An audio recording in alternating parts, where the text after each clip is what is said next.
Hello, everybody, and welcome to Empires of Arcadia. How are you guys doing today, Ziz? Okay. Yes, proper camera.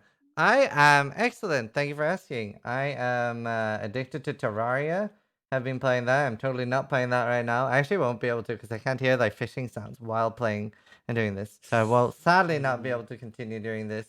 But my plan initially was to get like loads of boxes, like gold crates and stuff like that, to open on stream later. I have like 7.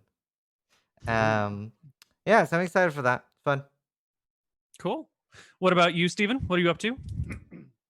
I've been playing Terraria as well, and otherwise just streaming and memeing. Yeah. Anybody else playing Terraria? Devin? Yep. I've stayed up till like 3 or 4 in the morning playing Terraria, and then I go to work. Did they release a new update or something? Terraria's The kind final of update, now. Journey's End. It's amazing, man. He's been doing 10 years of content, no DLCs, completely free all the way through. You just buy the game. Stupid fucking business model. What an idiot. He should be making more money. He had, you know how many people have bought the game because of that? Yeah, but do you know how much more he would have made if he would have sold these as DLC? Hell yeah. Not everything is about the almighty dollar, sir. Hmm. Yeah, Some men just want to do good. Wow. But Wise imagine words. how many children are dying of malaria because he could have charged money for I donating the money to the charity instead. That's a fair I point. don't believe that. I don't believe that, dude. That somebody could want to just do something good. I bet you he's setting up towers right now that are spreading COVID. Jesus Oh, Christ. no. Oh, no. Are we going to come over to my stream after this gets banned? Or? What about you, Trump? Are you also playing Terraria? No, I'm not. I'm playing a way cooler game called Monster Train. What the fuck is that? I see some people playing that. Yeah, I think initially some people who played card games mainly, or what was it, roguelike card games were probably sponsored to play it, but it's like fun enough that a lot of people are just continuing, me included.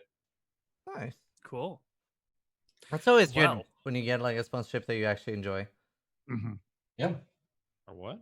I thought we enjoyed all our sponsorships, gentlemen. No, I roast some of mine. I've had some like put it into the contract that I can roast them if I don't like it. Nice. Yeah, it's nice. So, where last we left our party, you were in Riki, and you were deciding where you wanted to go next. So now that you've had a little bit of time to think about it, where are you guys going to go? My assumption is now, to be clear, this is a group discussion. So whatever we make, okay, no ass madness allowed, okay? These are just my thoughts, and then we all have our own thoughts. Let's put them all out there, okay, and figure out. It's a safe space, Stephen. Thank You you, can say okay. whatever you want. My assumption would be that any place that has NEC, neck or whatever in the fucking name, what is this place called? Like Necromancer, Necrot, what is it called? Necrot, yeah. Yeah, I want to Any go place there. like that that's going to be on the edge of the fucking island is going to be some end game shit, late game, murder your face kind of Right. stuff. So we have that one dungeon that seemed pretty buried, or the tips upside down thing. I would say we either do that or maybe get the axe back for the dudes, the Dwarven people, before we go to any place called Neck anything. That's just my opinion. And then, yeah, go. So, I agree. I definitely don't think the deep spawn is an option right now, unless we can sort of rally our allies to bring an army and literally like zerg it with some meat shields. Which, Well, we also have to fight underwater. We don't have the equipment. Not yet. well, we can maybe kite it on land, but I'm Can't rely on very worried about the deep spawn. That's like probably the most dangerous thing. At least I don't know how much the next level of a spike is for you guys. I get action surge next level, so that's a pretty big action spike or power spike. I'm kind of scared of Necrot. Same reasoning as you. You know, whatever's further away from whatever the game starts is generally where the most dangerous stuff is. The only thing I'm very worried about the side dungeon is not so much like the power of the creeps. It's more the fighting arena. The only one that is like full capacity power there is Corrin. What I'm worried about, right? What if, like, we're pretty, I guessing where the consensus is they're wizards, right? What if they knock me back and I lose my rage multiple times over, right? Because I might not be able to get up fast enough again to attack or whatever. Okay. Here's my take on this, okay? I don't care what we do. But one of the things that I've been thinking about with this campaign that I think we don't do enough, that I've done in literally every other campaign I've ever played in, is research. So Koibu has given us resources in the world, 2 of them, in fact. One are the Wizards of Reiki, which we can use, and one of them are the old little gnomes in the trees.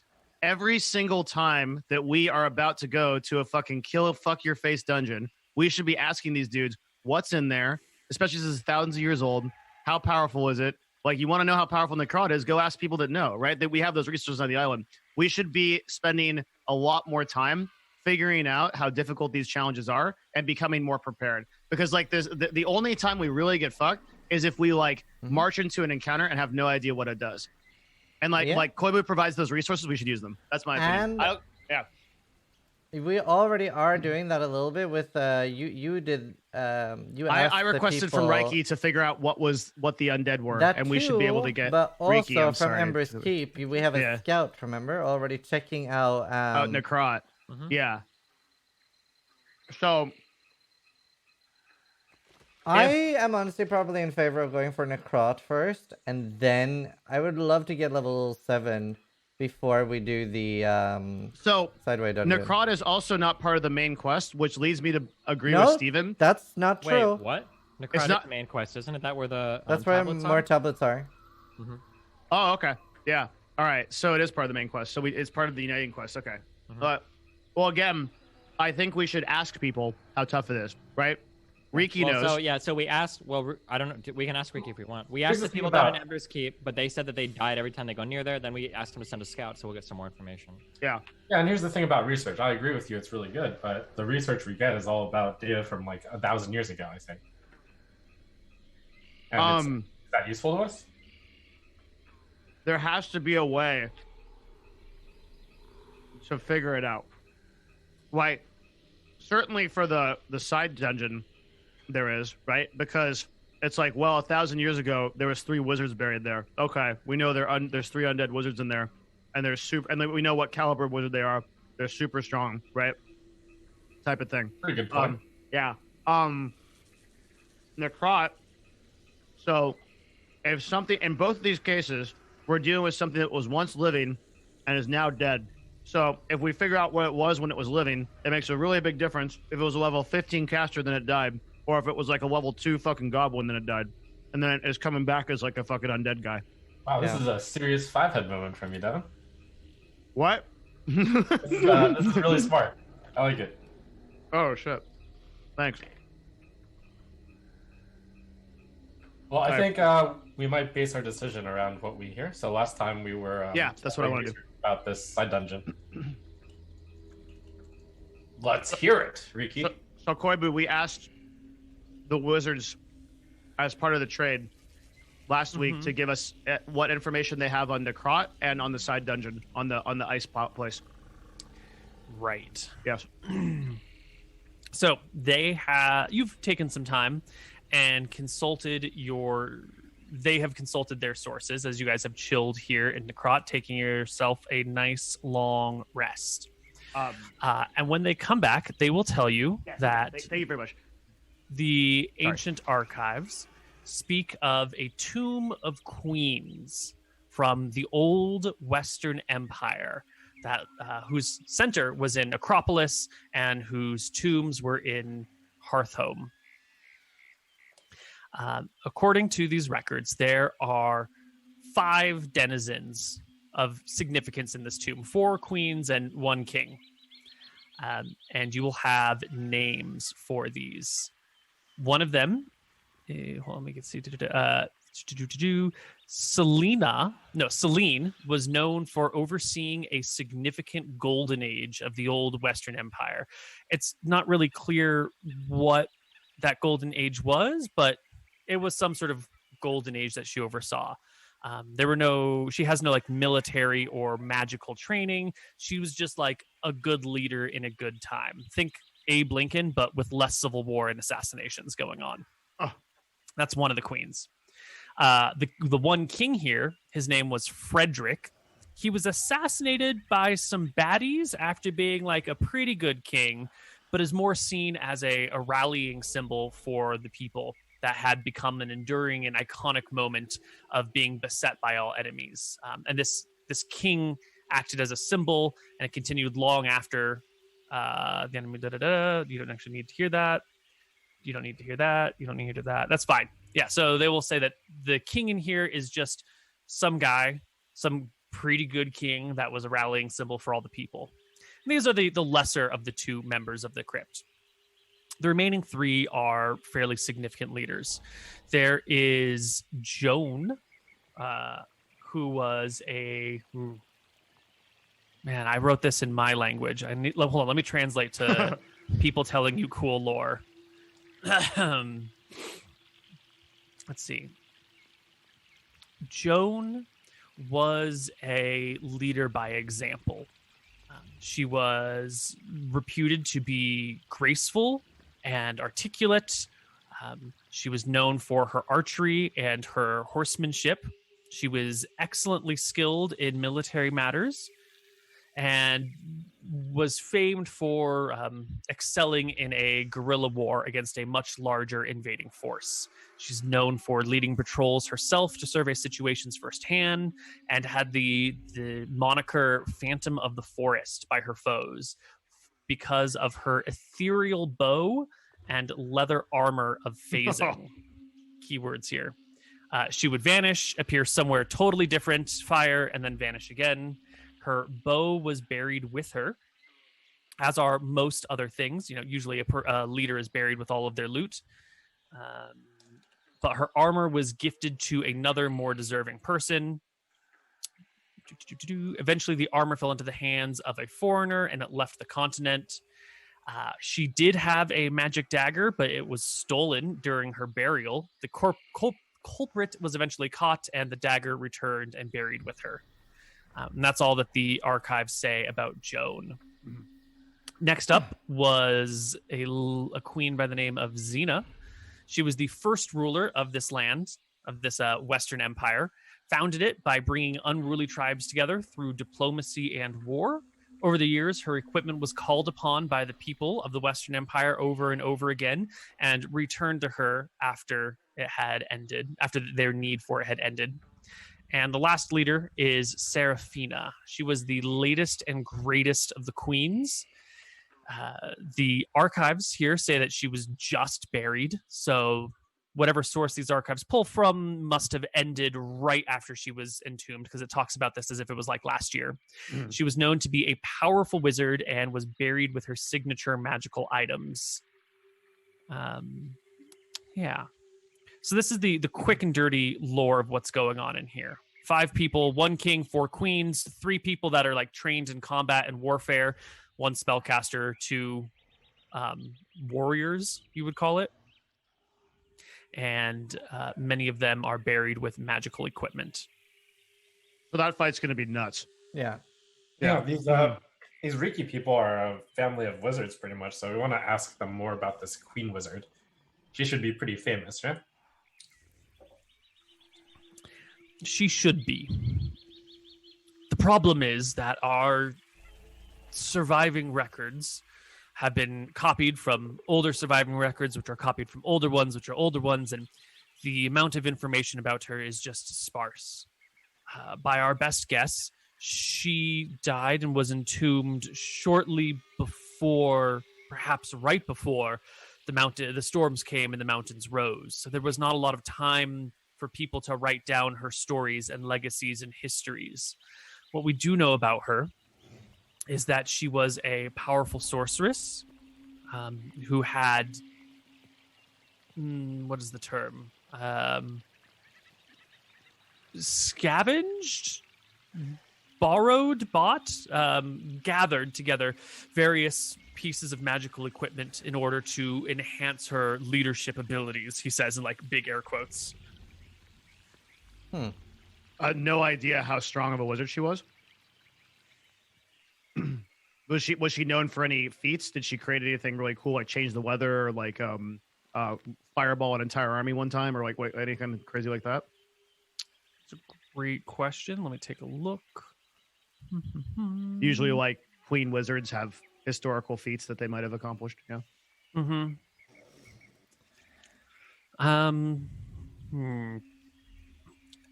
Her, what should we say? Her signature was hot and cold, like cones of cold and walls of fire, that sort of thing. She liked the fire and the ice. Breath attacks?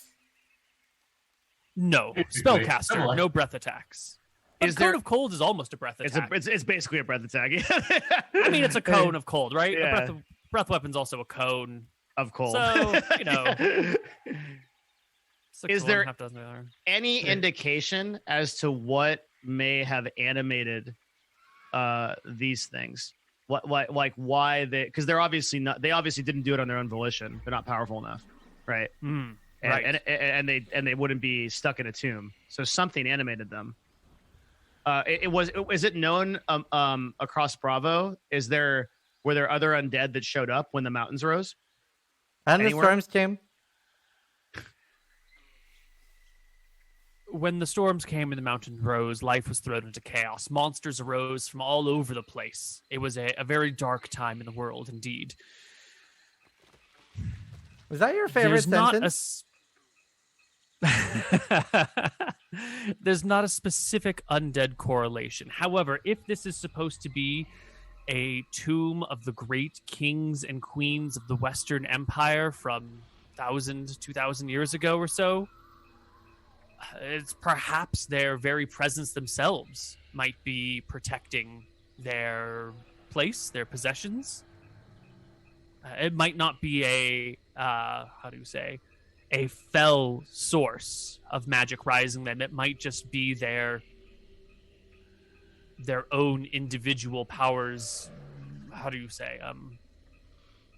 Do you understand the concept of resonance, dwarf? You know, you hit one thing and it vibrates and it shakes everything else. Well, when the storms came and the mountains rose, it would have created quite a bit of magic. It would have pervaded. It would have run through the whole land. And if it resonated with the right people or the right things, it could create all sorts of effects. Long ago, the northwest corner, where the halflings live now, was actually a massive forest that spread for miles and miles and miles, way off what our modern coastline would be. When the storms came and the mountain rose, that dark forest just sank beneath the seas. It would be quite possible for these kings and queens who were laid to rest to have had their slumber disturbed by the massive amounts of shaking and to rise up to defend themselves, only to not find an attacker. Or maybe there's something else working at here. Maybe the Kraken has raised them. Or maybe there was some sort of curse placed on this place, that anyone who disturbs it should have to face the people within. Maybe this was the plan all along, is to have the kings and queens come and fight any intruders. But that doesn't make much sense, because often the archives speak of people entering old tombs to borrow equipment for special purposes and then return it to the tombs. So I guess what I'm saying is I don't really know why they have risen, but there are dozens of possible explanations. I have a side question. There So, you how are we grown up taught about why the storms came and the mountains rose?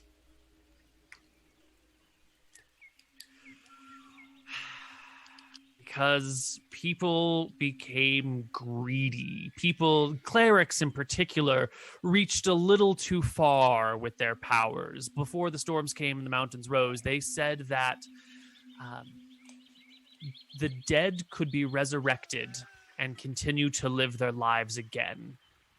And there is a long-standing notion that people reached too far, that there was too great a use of power and not enough appreciation for it, and the gods took it all away. There's not been a single instance of resurrection that anyone can confirm since the storms came and the mountains rose. No one has had access to such spells. Granted, people aren't usually that high level anymore, but there seems to be some sort of consensus that this was a punishment for the wayward manner that society had grown into. Have you Okay, heard about I'll just- Sungify this? That's all I'm thinking. I want to Okay. ask the wizards if they believe the same belief system. Of course. Of course, I don't know if you understand this, young monk. There's a difference between arcane and divine. Arcane power comes from within. It's something you build yourself and fuel yourself. Divine magic, he says, glancing a sidelong look at the paladin dwarf over there, is a gift from the gods. It's something you don't have to really work for or earn. They just hand you when they think you need it. And clerics can get a little full of themselves, thinking they're God's favorite chosen people. And they have a tendency to misuse powers that they haven't had to work for themselves. It's quite possible that powerful clerics have ruined everything for everyone. What for these people? For the buried undead people, we wouldn't expect them to be able to like pass through material or anything, right? Or would we? Like If they are incorporeal, if they are ghosts, they could pass through stone, possibly, depending on their form. But if we're dealing with animated corpses, if they've come back to fight as a corpse, we wouldn't expect them to be able to pass through. Unlikely. What is the most effective means at range to hold closed like a sarcophagus? Imagine we entered the tomb. I think we saw like 3 or 4 or 5 different sarcophaguses. Sarcophagi. Imagine if we were able to 5. seal 4 of them before opening one, and then we fight them one at a time rather than having all 5 pop open. Like, is there a way at range to either throw some sort of sticky bomb made of spider webs or silk, or a spell to hold something closed, or a way to move boulders on top of it to keep some locked so that we can deal with them one at a time? If you can reduce a large object to something small enough that you could move it with a spectral hand and place it on top of a tomb, and then the reduce spell were to run out and it were to reform to its full size and it were weighty enough, then you would be able to have put something heavy on a tomb from a distance. But I don't know how strong something would need to be to hold the sarcophagus closed. Do we have and any if you could reduce it here? enough. Does anyone in your party have the enlarge reduce spell? That's an interesting idea. However, these sarcophagi are tilted on their sides. Yeah, that's And the fine. lids should have already have fallen open. I thought when we looked at them, I thought the lids were still closed on 4 of the 5. They but were one still was, closed. Yeah, one was broken. Yeah. Maybe they are already magically sealed. Yeah, but what can be magically sealed can be magically unsealed. We don't know who sealed them. So if they sealed themselves in and they awaken when we come in, they'll just kill us. Basically, 100%. If we walk in there just dilly-dilly, we're going to get the monster mash. 100%. Yeah, They're all- yeah. Why? What is the explanation for the frost outside the tombs? Yeah, The undead are closely connected to some people would call it the spiritual plane. Others would call it the negative energy plane. This place is... We live in the prime materia plane. The negative energy plane, the spiritual plane, is sort of everything that this is not. There is a sort of a drain between the two. Life must exist in the middle. No, this is too complicated. Bad undead things get cold. That's the simple explanation. Why was there? Am I misunderstanding this? Was there frost in that whole tomb room, or just in the hallway leading to it? No, The everything. entire room. Yeah. The entire room was frosted. Removing the frost doesn't damage the people at all or anything, right? There's no reason to believe that. The frost should be an extension of their presence. Harming it should not harm them. Is there But any? if they die, it should leave. So that might be an indicator of their destruction. Is there any way to gauge the power of the dead based on the amount of frost that's there? Being that they can be considered very powerful because they have this amount of obviously a little skeleton isn't going to be dropping frost bombs wherever he goes, right? Right. Well, we know for a fact that Queen Seraphina, was capable of using the Cone of Cold spell. So that means that she's at least a 5th circle caster. Right off the bat. 2 of these people were not noted for their combat abilities, so if they are raised as undead, they are probably weaker, although that could mean skeleton, that could mean mummy, that could mean ghost, it could mean revenant, it could be any number of mundane undead, so to speak. The other 2 queens, powerful warriors, possibly raised with their same combat fighting abilities, or perhaps enhanced. I would expect them to be somewhat weaker than Seraphina, for she is hailed as the greatest, but still concerning. To be safe, I would expect them to be warriors of equivalent power, which we all know is not quite the same. 10th level fighter, 10th level wizard. 10th level wizard's far better. That's terrifying. So wait, so we know for a fact that she's level 10? If she can cast Cone of Cold, she's at least level 9? Yeah. Cone of Cold in sorry to do this meme. In 2E, Cone of Cold could one-shot at any of us. I don't know how powerful it is in 5E. Well, what's your lucky day? One of the wizards here will tell you. Oh, okay. Great. Blast of cold air erupts from your hands. Each creature in a 60-foot cone must make a con save or take 8d8 cold damage on a failed save, half as much on a successful one. A creature killed by the spell becomes frozen until it thaws. That's not cool. 8d8 is 64 potential damage? Yeah. No. Yeah, but average 32. So Yeah. 32-ish. 36-ish, 36. Yeah, would be. 36, 18. And then so on The save, frozen your until average would be thawed 18. is a little concerning. Do what? When killed, not Oh, I see. not on hit. Yeah. But that does mean that somebody doesn't go negative, right? They just No, you Yeah. will go negative, but then if it kills you. Oh, okay. Oh, yeah. wait, no, because if it killed Yeah. by a.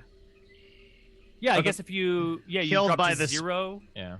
Yeah. So this thing That's shouldn't weird. one-shot literally any of us, right? We're not even close. It But, can, but it probably won't. Yeah. Yeah, I guess Yeah. if it max rolls, almost anything in the game can one-shot us out, right? So the question right now is whether or not we feel like we can isolate them and kill them one at a time. That's the Yeah, only, because you're right. probably never winning against all of them without some god tier rolling. Dude, So the imagine if question we is had whether- went in there. Holy shit. Yeah. So the question is whether or not we can do one at a time. I can't Now- think of any way to sideways hold down the tomb, which is probably already magically sealed and I think opens up on our entry Mhm. into there. Another advantage we have is that we can also prepare a great deal ahead of time. So is there any way that we can use infinite preparation to our advantage? Yeah. With the Batman most it. extreme case being like literally Mhm. setting up like building a fucking ballista down there. So like when they open up, we launch like a 20-foot fucking thing into somebody's chest. I mean, we have a dwarf, so we can build shit, right? And we also have the ability to bring unlimited supplies. So theoretically, we have infinite preparation as well. Okay, so with infinite Build a machine gun. preparation, can we literally like bring flammable stuff in there? And like, how easy is it for us to make anything that explodes and literally just blow the Almost entire? impossible. Explosives are not a. Okay, thing but we could existing at burn this time. everything. The other problem is if you burn everything, you burn their gear too. No, it's magical. No, that the biggest problem we'll have, depending on how anal Koibu gets, is if we start setting fire to an underground dungeon, we're going to suffocate and die, and they're not because they probably don't need to breathe like we do. That's Yeah. Okay. probably not a That great sounds idea. right. Mm. Yeah. Yeah. Like we can build like a fucking like machine gun.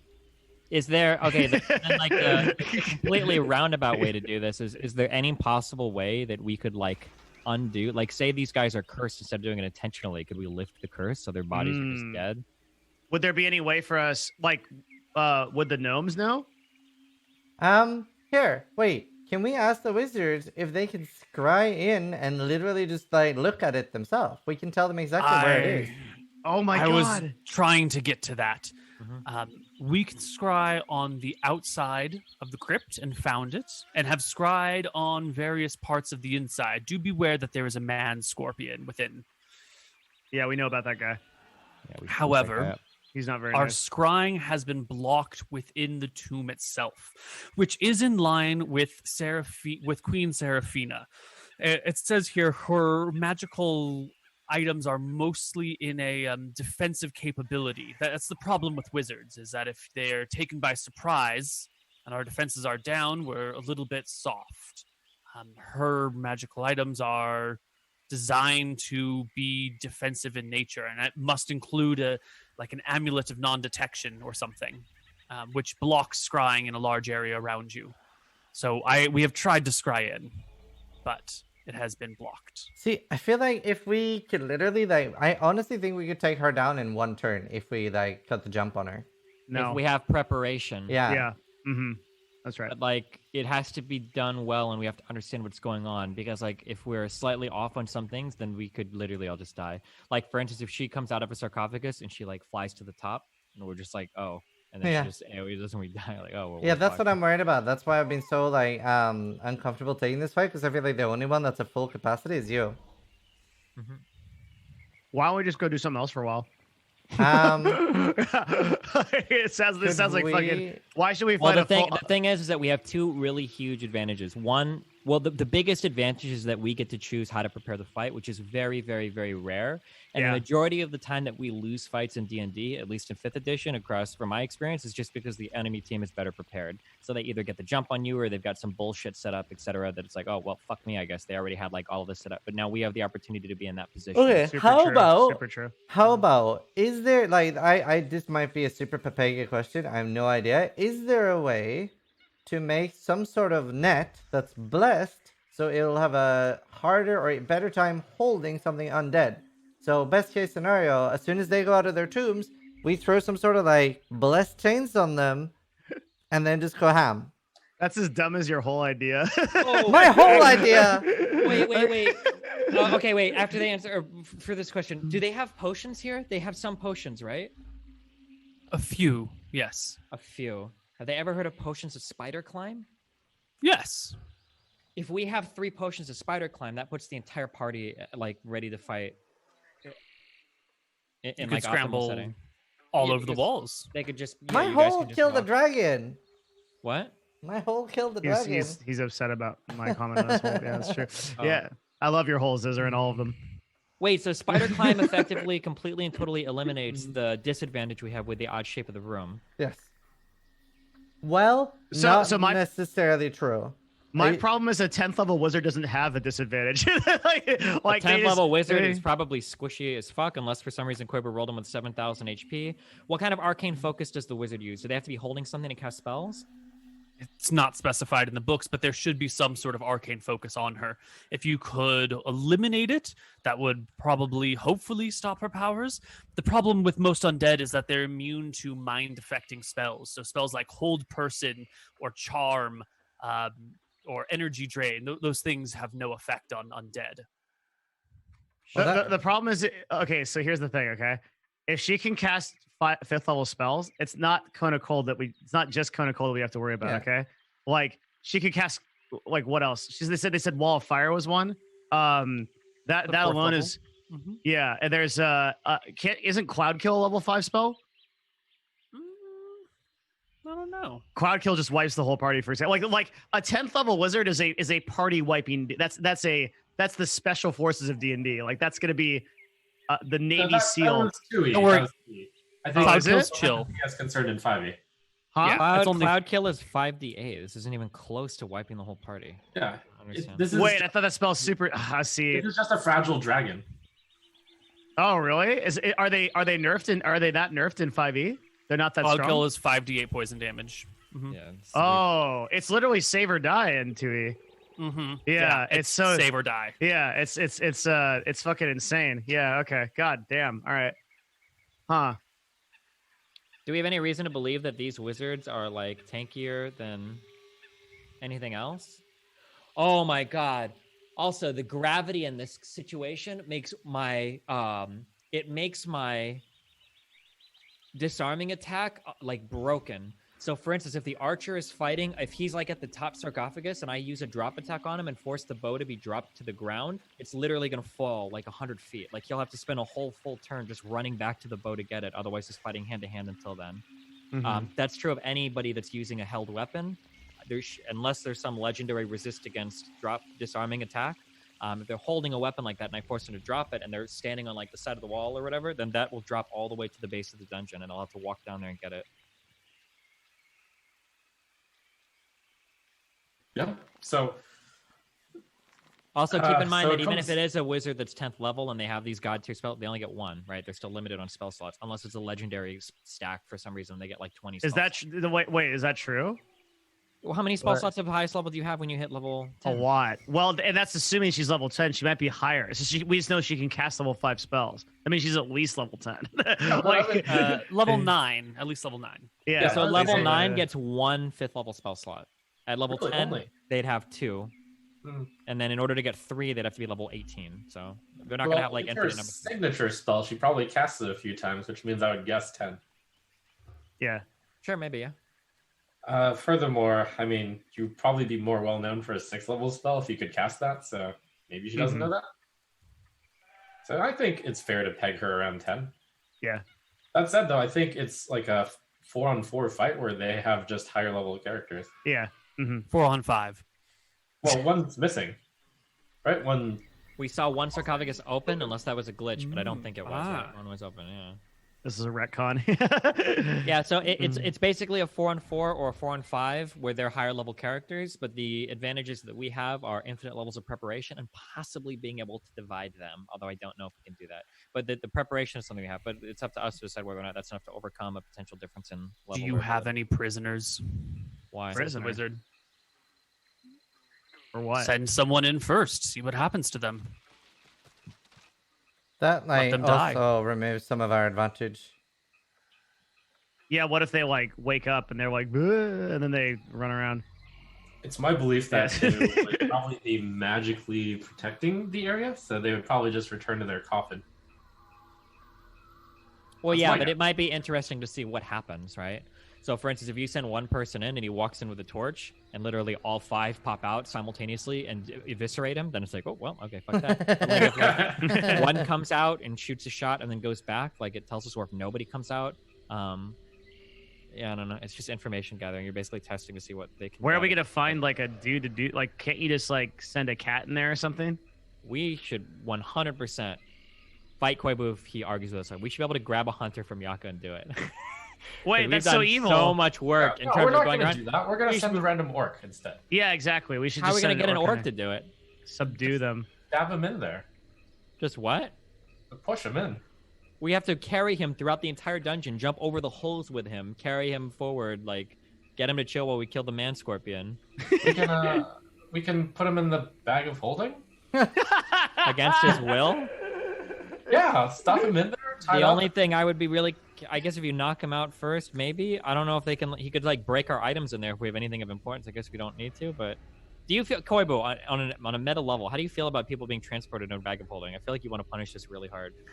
Are you okay with this? I or? think it is an interesting and clever extension of the rules of magic, and we should follow them wherever they take us. Okay, but drop shotting with archery, you don't consider an interesting and clever rules of extension That of rules. that is an extension of the mechanic rules, but it's stupid. Okay, There's But no you, just checking. Okay, it's so dumb. It's I so agree. dumb. Hey, on. So but- we're not the first people in Dungeons and Dragons to ask what happens when you put a person in a bag of holding. One of the big problems is that course. there's no air. well, but different people rule in different ways. Where some people say Yeah. it's just an hour or less period. Koibu mathed it out and said it's a couple hours. Like I mean, it's probably not that important too because you could probably just take him out, give him air, and then put him. We back could in, just like, kidnap a goblin. and just have him the run real in. problem is if the person who's carrying the bag dies or is incapacitated in some way, and then that person's just trapped in the bag because you don't have a way out. I agree. Why don't we put a goblin in there, or pay a goblin? Goblins are stupid. Yeah. We pay a goblin and be like, "Hey, Wait, that's Um, cruel. it's what?" That's really cruel. I mean, So is life. goblins The are, reason like, why some of I them like are being okay, able to but send in orcs- another hunter is because sending in another cognizant, like intelligent human, like, hey, can you go in, tell us what you see, tell us what you hear, maybe shift something around, having somebody come out with like valuable intel rather than like, oh, run in the gobbo, rah! What happens? We're watching and nothing happens. Like, it seems like it'd be cooler to send in some sort of investigative person that can like look around for a minute. Yeah, You're but that not guy wrong, is but you're not wrong, irreducibly that would be fucked. Best, but Well, we're I mean, not everybody is irreducibly fucked. We're living in the fucking wilderness in like some crazy fucking land where people die when they hit 30 anyway because they don't make it that far. Like, there are already hunters of Yaka, which was like a suicide mission. Well, already has been a suicide mission. We already lost 4 people in our own party, right? 4 Yeah. or 5? How many? Yeah. It's like we should be able to like grab a I hunter don't from think we Yaka. ever asked them to go on blatantly a suicide mission. We don't know this is. First of all, we were asked to go on a blatant suicide mission, which was going to Yuma and fighting the dragon. Right? We were asked to go inside that dwarf tunnel where literally 2 of us died. I mean, yeah. I mean, the whole point of hunters is you go on suicide missions. We're supposed to be like the bravest warriors that go on the most impossible tasks and do things that no one else can do. And by that means, shouldn't one of us go in the too? No, we're more important than these losers. Okay. I agree. Actually true. Yeah. So are we committed to, like, if we tunnel super hard on the side dungeon, isn't there other stuff we could be doing too? I think we don't have to tunnel this at all. I'm sure there's some other stuff. Yeah. There's still also the whole like Warhammer of the orcs stuff in the swamp. Yeah, but that's deep spawn. So Oh, I'll ask the wizards. So you've managed to scry on this tomb. Have you managed to scry on the crowd? Yeah, because we asked about Necrot as well. We have seen the ancient tower, but unlike the tomb, which is clearly shielded, our scrying is fragmented there. It's like looking through broken glass. It tells us that there is some sort of chaotic, swirling, untamed energy that is in a very visceral, real form. Whatever is in the ancient tower of the ancient village of Necrot, which is now shattered and lying across the ground all over, has left some sort of open rift or some sort of charged something. It's there's a reason our people haven't gone there. Monkey W. So it was the most successful city on Bravo at one time, right? It was the heart of the Eastern Kingdom. I don't know if it's appropriate to call it the most successful city. Okay. And How do you even describe? How would you even value success? stability and population? Then probably not. No. Okay. Necrot had a lower population than the Western Empire. So if it's that fucked up, it's possible we just walk into like legions of undead. Like everybody, literally no one's been there. No one's done anything. Like there's no knowledge of that point. Do the gnomes Well, I know? cannot say for certain that no one has been there in 1500 years. We don't Someone have, has to have gone there. Who would have gone there? The elves, maybe? That's far away from them. It's in the mountains where the dangerous creatures lay. But the mountains around Necrot have monsters within them. So whatever lies within the ruins of Necrot, which is spread over a large area, must either be confined to the ruins themselves or has no desire to go beyond them. Otherwise, the mountains there would be barren, and they're not. We've seen jungle worms through the lens of scrying spells. So the stuff in Necrot might be tougher than the stuff around it. And the mountains are like the hardest stuff in the game. Maybe. Or it do you just have keeps them at bay. Have you pinpointed down where Necrot main maybe? Necrot was dominated in its heyday by a gargantuan tower that stretched into the sky. When the storms came and the mountains rose, the tower was shattered and fell to the ground. Much of the land there was thrown about. Buildings were tossed miles away and shattered. So Necrot lays ruined over a larger area than it originally inhabited. The whole region for miles around it is fragmented, and we haven't been able to locate any of the old books that way. I'm sorry, what was the question? I got lost in my lore. Well, if we were to visit Necrot to try to find books, would there be a spot that you would think would be the best place to start? The ruins of the tower are the most likely places. That's where the Farron spellbooks probably lay. If not the ruins of the tower, some sort of underground basement or structure or lair, I would expect them to be gathered together in one place, not separate.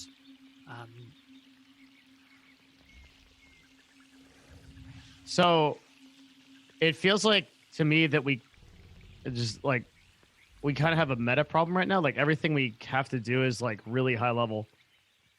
Is there anything we can do that's not a 15th level fight with like flying gargoyles and teleporting undead? Like, I mean, we're like massively leveled people, right? We're level 7 and level 8, aren't we? We're like, that's like heroic level shit in D&D, isn't it? it's no, it's like advanced adventurer, right? It's Wait, not what like level? We're stronger than like 99% of, I think, the even like the guards. Well, yeah. For 99% of normal people, I think so. I know that level 15 and 16 is Heroes of the Realm, right? Koibu, you know this by heart, right? Yeah. Yeah. So I would say that in a normal civilized world, like the knights that guard kings and queens would probably sit around 9th level. Like that would be your like max level for someone who's in regular part of society who just happens to be at the top of it. Is that like 9-10 area is where people tend to max out. Beyond 9 or 10, you really start getting into like interdimensional, multiplanar. I can make kingdoms rise and fall at will. So I'm either ruling some massive kingdom or I'm off on my own because who gives a shit about like the small people of the world. 9th, 10th level is like max societal level. So you guys are pretty high up there for like civilized folks. I'm unless we can think of something we clearly want to do differently. The only reason I like the tomb is just because we have a chance to prepare our own custom fight for it. That's my only reason. I agree, but we don't know what to do. Sure. There's also the alternate idea that since we have infinite time to prepare, we can train up and become more powerful, and then come and get them. Yeah, if we want, we can just run around the island and kill stuff too. If we want to do that, I'm kind of down. And then maybe like, how about this? Is like, Koibu, are there any other population centers or any kind of ruins or things we haven't explored yet? We have a map here now, right? Can we look at it? One more thing we haven't done, right? Not even logged in. Oh my. I'm sorry. I'm Devin. terrible. I think there's. Oh, and then wait. Also, just so I know mentally, Devin, does your character have a big boost against undead people? Does it work that way? Like, does Smite do more damage against like undead, or does Flintheart doesn't know it, but yes, it's not a huge boost. It's an extra 1d8, I think, on every attack. Some undead are vulnerable to radiant damage, which means it deals twice the damage to them. Oh, some undead, and Flintheart has a radiant damage buff, don't you? Yeah. I do. He does. Also has a couple of spells that deal with undead as well, I think. There's one thing we can do for at least an upgrade. We could try to get me some sort of magic chainmail, like medium armor. So that's probably whatever. Well, it's 2 more AC. So the easiest way to do that would be to find your previous barbarian's corpse, right? Yes, or talk to the dwarves. Gone. Yeah. Yeah, you could talk to the dwarves. I mean, like, let's look at the map. Can we look at the map? Oh, you should see the map. Yeah. Okay, let's go find some cool stuff to do. That we haven't really explored yet is Acropolis, but that's underwater. Are there any more like civilizations we haven't brought into the fold yet, or is it just Riki and? There's a Solvang, but that looks impossible. I'll muse to the wizards. How strong are these elves in the northeast? The guardians have been guardians for a long time. They have reached their full potential, which in game terms means the DM has to look up a table real quick. Here we go. In game terms, their fighters are probably 12th level. Their wizards are 15th. Their rangers are probably 15th level. Their thieves are level 12. Their clerics are level 12. Who is this? Who are we talking about? The elves. Oh, yeah, which makes sense because they guard their borders. There are thousands of the people that guard them are that level. Yeah, these like the elven rangers that would be guarding the entrance to the woods are probably between 12th and 15th level. They're like transcended beings. Like they're just like fucking hanging out. Like so if we accidentally aggro those, it's a ripe. Hi guys, it's me, Legolas. But unlike the people in the crypts, their magical gear is probably pretty limited. For example, like the queens and kings in the crypts are like apex warriors from their entire society. So they will probably have gathered all magic loot underneath them and are like well geared. Whereas these elves, like if there's 800 elves, like 600 of them are level 12 to 15. So at best they might have like 1 or 2 magic items apiece, you know? So their gear is probably inferior to the crypt gear, but their levels are probably better. I see a bunch of cool shit on the map that we haven't touched. So, what's Sushini? That's a river. What's Ababa? A river? No, it's a Oh place. no! Oh, Baba was a town. Yeah, it's an old ruin. Oh, yeah, we haven't been You there. passed What's through that? it. Really? Yeah. You guys have passed through it once or twice, but like it was just some ruins, and you just moved on. Okay, so that doesn't matter.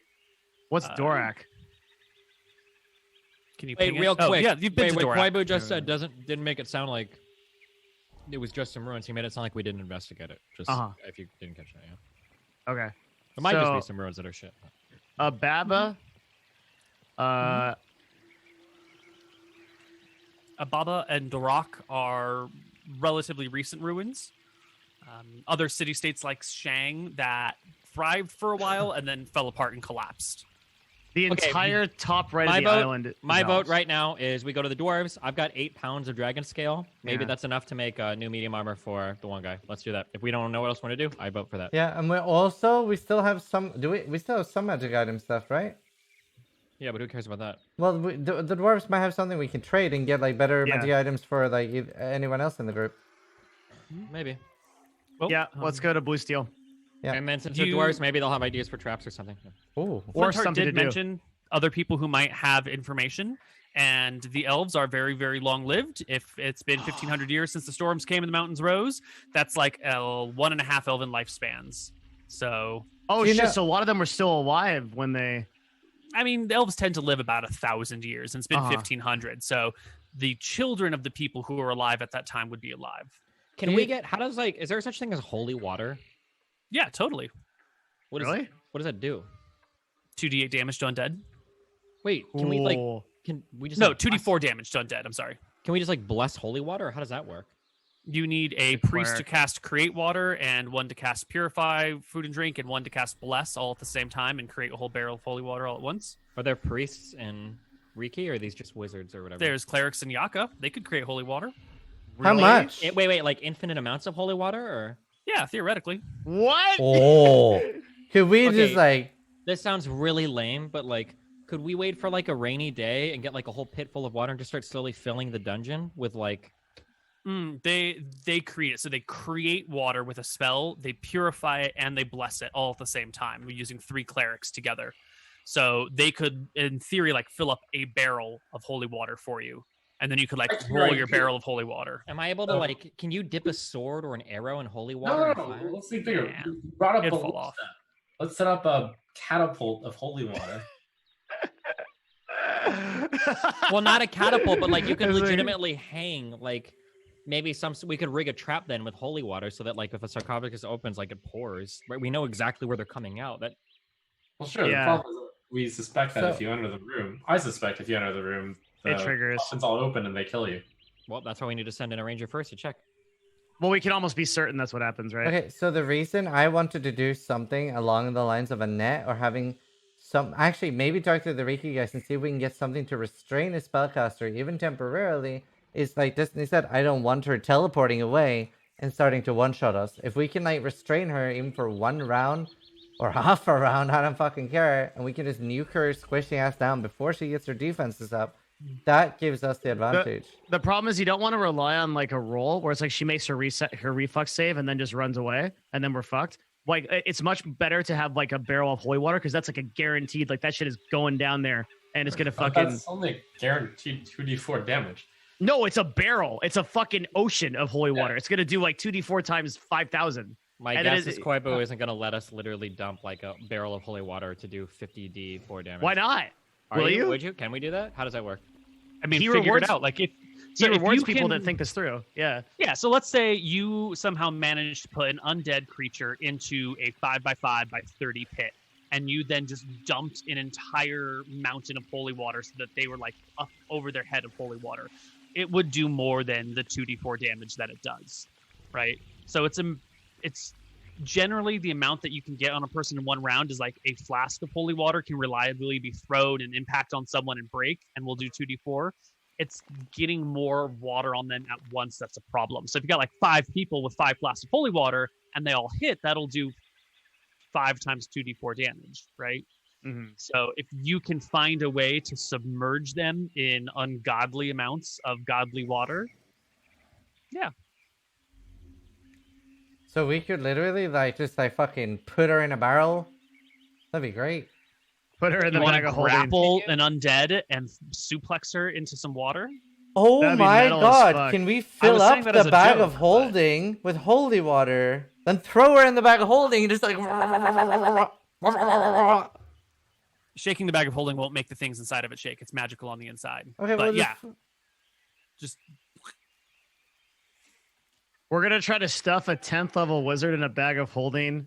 We're actually playing D&D now, by the way. This is real D&D. Like, yeah. The real talk is grappling wizards is actually really effective. If you could even just grapple her, that'd be really good. Because then she couldn't cast spells. I think, right? If you like held down her arms. Yeah, I think you're are right. you fast enough to get that far into the crypt before they can make some actions? Can you cover that distance? Yeah. Monk In has a a speed round? of like fucking 6,900, so I mean he can, right? Again, this is a say or die type of thing. He fails, it beats its reflex, and then it casts Cone of Doom. The And cone that's- of whatever shit doesn't do anywhere near enough. How much HP do you have? Let me see. Okay. 59. This would be a good time for me to remind people that while Cone of Cold is a 5th level spell, Fireball is a 3rd level spell. And Yeah, she has actually, like, what and she you has should be 6 of them. What you should Like, be afraid of is Fireball cast as a 5th level spell. yeah, that would really suck because they said that she's the queen of fire and ice. Oh, yeah. Yeah. So she has Wall of Fire and she also has Fireball. So she casts Fireball and it's 8d8 or whatever the damage is. It's higher than that, right? It doesn't matter. It'd It's be Fireball. Wait, isn't Fireball? 10d6 if she cast a fireball at 5th level. Yeah. So she's That's only just 35 damage though. That's Same as Cone of 35 Cold. damage, and that's if you save. That's like 16 or 17, right? And she can only do this like once or twice tops. Once per round. Well, yes, in other words, if she gets 2 actions, the whole party dies. wipes. Yeah. Sometimes. And that's just her, not the other Okay, people. figure out what we're gonna do. Nothing is gonna be easy at this point. There's not gonna be. We walk in and we find like one like peewee. We're going to the like, dwarves. Okay, yeah, let's go there. Okay, Let's do I that. think, with the, I think we're going to the doors, but I think the second thing is we'll Ask go the check elves. on the Necrout Scout. Ask Because, what? The Necrout Scout, because we're either Yeah. fighting a party of wizards and her gang, which are clearly stronger than us, or we're going to a deep spawn, which is clearly stronger than us. No, or- or we go to the dwarves or the elves and see what's going on. They might have stuff for us to do. I'm The dwarves have surprised. stuff for us to I'm do. surprised that we haven't summoned the nymph yet. Yeah, I mean, what's up with that? Well, I mean, these things take wow, a you while. know what a noble thing would be to summon the nymphs to kill some undead motherfuckers. I don't know if that's that noble. And also, if we send a hunter, that's definitely not noble. If we what? If we send the hunter- you know, like, hey, go check on that. That's part of what we So do. that's why we just send an orc. These are part of the resources that we have available to us. It's the whole point of like building an empire, right? Is that we don't have to do things as just the 4 of us. So you have pawns that you can throw at problems. Yeah. Quite literally, yes. It's the whole point of like having like hunter-esque people. Is that you have people that go out and do dangerous missions. We should go enslave the orcs. No. Well, We're going. We're going. but Can we get I asked Spider? about that? And it turns out that orcs are really hard to enslave. Why? They're too proud, so they'd rather die than be slaves. They followed Grumosh. He's an arc. Well, yeah, Yeah. that's What do we have to trade for 4 spider climb potions? Great question. I have a magical spear. It's very magical. Actually, I have 2 magical spears. They're both very magical. They're the +1 spears, right? +1. Not 0.5, not 0.75, +1. They would be. They would trade 1 spear for 2 potions. Okay. I'm trading both spears then. Why? Okay. What do we need these for? We absolutely don't need the spears, and spider climb potions could come in handy. Fuck it. All And right. remind me, are these +1 spears or mystery spears? They're +1 spears. That's a fair argument. Yeah. Did you just trade our +1 weapons for 2 limited use potions? Well, We I'm gonna. literally I'm gonna have infinite. I protest. I protest. Oh, that's fine. You can tell me about how much you hate it on our way back to Yaka. All right, I already made the trade. I threw the spears across the room. I'm fine with it. Are you speaking up, Zai? Yeah, I pulled Corin aside. Hey, I'm pretty sure that these potions are worth not even 4 for 1 would be fair for us. What are we gonna do with these spears? Well, we can trade them with the dwarves. Yeah. You really think the will probably dwarves are gonna have something of value? Yes. For... Yes, they can actually use them. They have chainmail, for example. What? Don't we have other magical items we can trade? Don't we literally have a magical chainmail right now that we can trade for another magical chainmail? Destiny.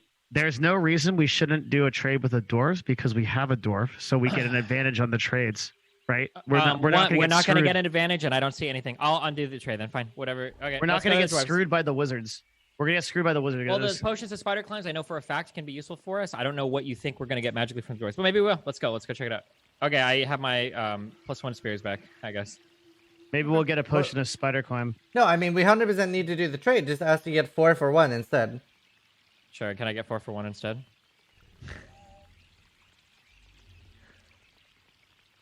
Make me your very best persuasion check. Okay, Corin. hello, guys. We are Wait, already let her do it. Shut up. We are already helping you get the tablets. This is the least you can do. You're getting a magical spare for God knows how many of these potions you have lying around, but the better and stronger we can do in the world, the more chance there is of you getting your tablets back.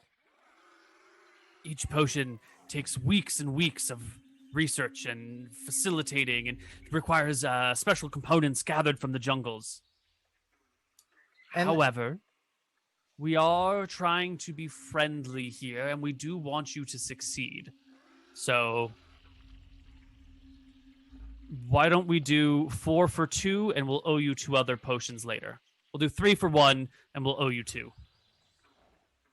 Okay, we can accept that. Okay, I'm getting rid of 1 +1 spear then. You only want 3 potions? I guess, right? No, 3 is actually good Sure. because Okay. you don't need 1 Destiny. No, I would like one, but that's okay. What? It's a sideways dungeon. What do you mean, what? Oh, It would okay. be nice to not fall down 150 feet holes and to give you more mobility around the room. What do you mean, what? Just because you can shoot an arrow everywhere doesn't mean you can teleport around the dungeon. It would be nice to have one, but I don't need one. I can make do without it, but that's okay. All right. I'm ready to go when you guys are. Corin, don't worry. You can have a rope around you now. Make sure you're safe. If we spend much longer here, I'm going to tie a rope around my neck. We need to get out of here. To the dwarves, please, God, go. Okay. Which you want to head to Please the do. Flintheart dwarves? Blue steel. Boost deal. All right. So you want to be going to Okay, here. Then. yeah, I know you might want to rush towards that. How thoroughly did we explore Baba? It's on the way. Not Yeah, really, but- but it's also on a main water route. It's where a lot of people go Okay, through, yeah, sort of there's like the probably rock. nothing. We already Yeah. explored Dorak as the same. Okay, so let's just go Yaka and then the dwarves. Cool. Why are we going to Yaka? Oh, 'cause it's on the way. It's literally there. Can we ask in Yaka if there's anything to do? Sure, Yeah. All right. should do that. Cool. First, So somebody roll me a d20 for movement. Who's going to start it off today? Me. All right. Go for it, Fucking Philip, damn you're it. Get fucked. All right. Move yourself 3 hexes from the bamboo and take us to break, because when we come back, there's a battle. What? One, Have you not figured out the encounter two. system yet? Nope. 3. There it is. Also, as a reminder, you don't have.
everybody, and welcome back to Empires of Arcadia.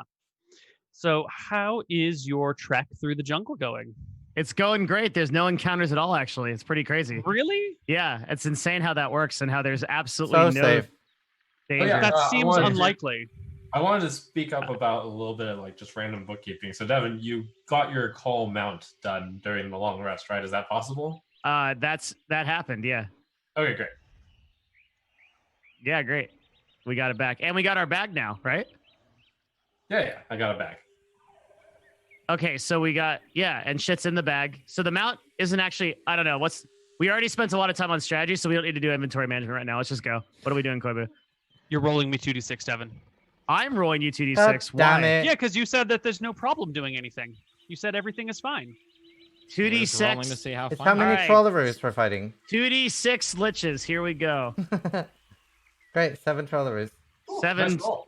7 liches. Yeah, it's not so much 7 liches as you come across a gathering of 7 polycanthuses.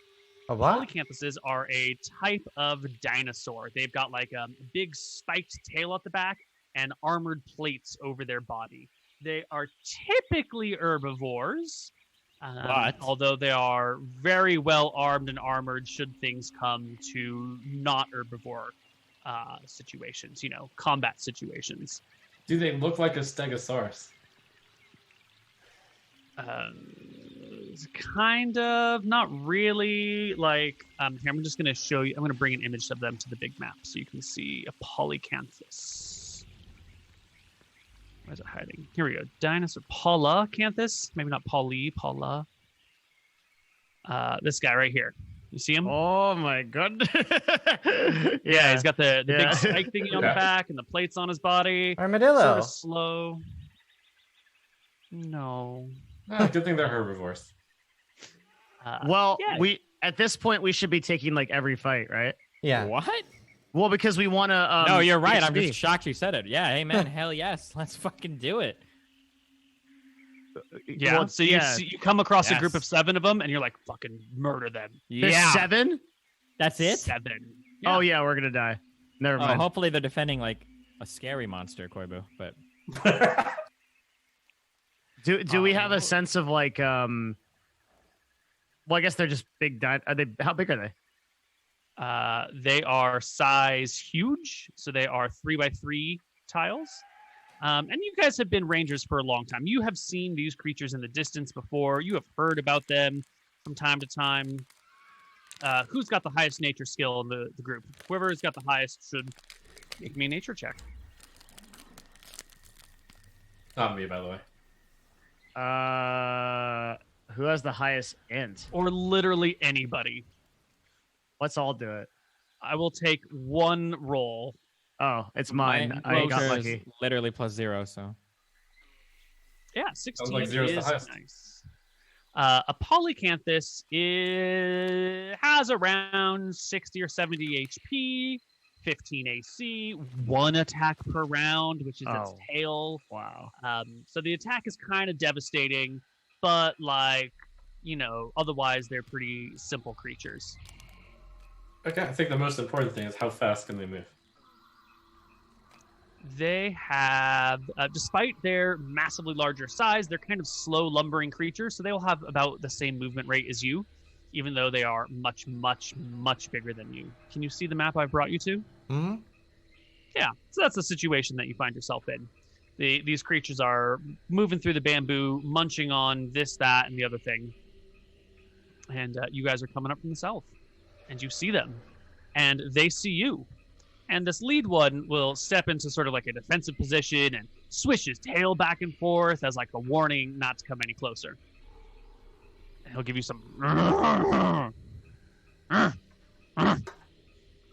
back up a little. Well, Corin, I know you've wanted some target practice. Do you want to take it here? I'll back up your play. Do these things look heavily armored? Like they're gonna have high AC? Is what I'm asking, kind of. You said AC 15. Oh, he did say AC 15. Oh, jeez. All right. I ready my bow for this one. You guys all have ready to attacks if they charge us or whatever. Yeah. You might not want to be. I don't know if you want to shoot or not shoot through the bamboo that will provide cover. Okay. Probably won't matter for I your can't- bows, but In terms of like what's on the ground, is this like an okay spot to shoot from? yeah, that's fine. Okay. It looks like it is just guarding its territory and warning us not to go further. I don't think it'll come at us, I say, as I draw my bow. I ready my javelin. The elves are gonna love you guys. Wait, why is this evil? It's not. not evil. They're literally wild creatures. Oh, They're so natural herbivores. They're just living their life. Well, What? It's a harsh island. They're gonna get. If we don't kill them, something else is gonna eat them, probably, huh? aren't we? But isn't that a thing? Like we got to unite the elves? Yeah, I mean, like I don't know if this might be a cultural gaffe, but is this something that the elves obviously wouldn't like? So you know that the elves are highly traditionalist. They prefer things to be the way before the storms came and the mountains rose, and they work very, very hard to try and return everything to its state from back then. These dinosaurs definitely didn't exist back then, but also these dinosaurs are sort of like peaceful nature creatures that are just doing their thing. So that's sort of like aligned with the elves' affinity for being loving of nature and natural creatures. But then they're also sort of against the elven nature because they are newcomers to the land, 1,500-year-old newcomers, but whatever. So these creatures are in this state where the elves have cause to love them and hate them at the same time. What? And See, I'm going to heroically speak up. I believe that this island, I believe that in order to cement our alliance with the orcs, we must wipe out this foreign invader. All right, sounds good to me. Do I get Huh? one shot or two? Because I have No, I'll shoot Yeah. at the same time as Horn does. Same. okay, we'll open up shots. Fire away, kids. 18's a hit, 23's a hit, 18's a hit. So you guys will do -8, -7, and Zai does -7. All right, Holy you shit, will it's hit. so tanky. Run! You will hit the polycanthus for a crap load of damage. And who rolled it? Thorbjorn? Why don't you roll us initiative Oh, as God. the creature calls out to the others and comes for you? Hey, we won. And you should hear music now. I do. You rolled initiative a complicated way. You bastard. There we go. All right, player characters go first. Okay, I call out to the group. These things are known to not be that fast, so if we keep our distance, I think we can snipe them down. Just guard us, I say as I shoot them. So we're gonna back up and fight at the same Back time. up and attack. Yeah. Okay. Sounds smart. 8. I'm also gonna back 8. up 30 feet. Easy damage to the critter. We're gonna need more space. Yep, you guys are definitely going to need some more space here.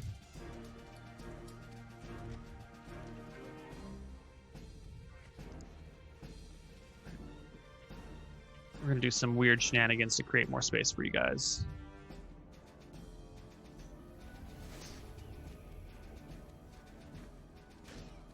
There you go. So that is Zai's attack. You only get one attack per round, Zai?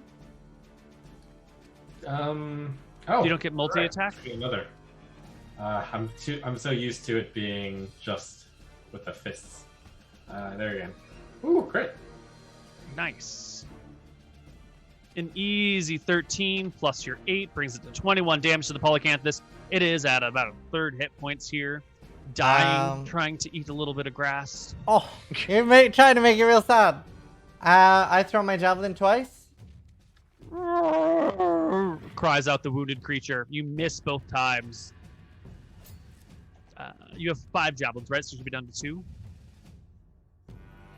I am going to. I'm gonna move last, so I stay in front of everybody.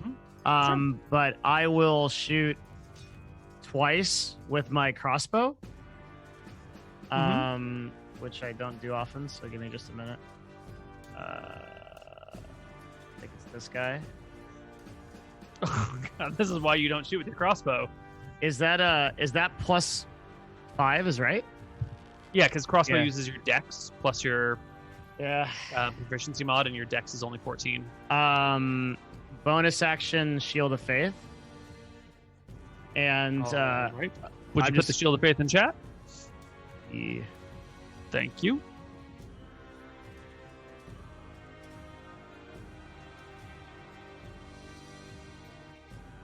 There, I moved back 40 feet as well. And I'm gonna move back when everybody else moves back to stay in front. Sure. Corin? I will take my 2 shots. 22 Both and 22. hits. 8 and 9. And then I will also back up. All right. The lead creature is mortally wounded and will take its turn Wait, to run Did, from you. did Devin move back? I'm just moving back. Zai, did you move back? Yeah, everyone's moved. Except you. Yeah, I did. Okay, then I'm just gonna make sure that I move just stay in the front. Yeah. Okay, got it. All right. The lead creature gallops away, letting out wails and whines of a wounded creature. And the rest of the herd, hearing this, will also turn and bolt, running through the bamboo, fleeing the scene of battle. I guess I need even more space now.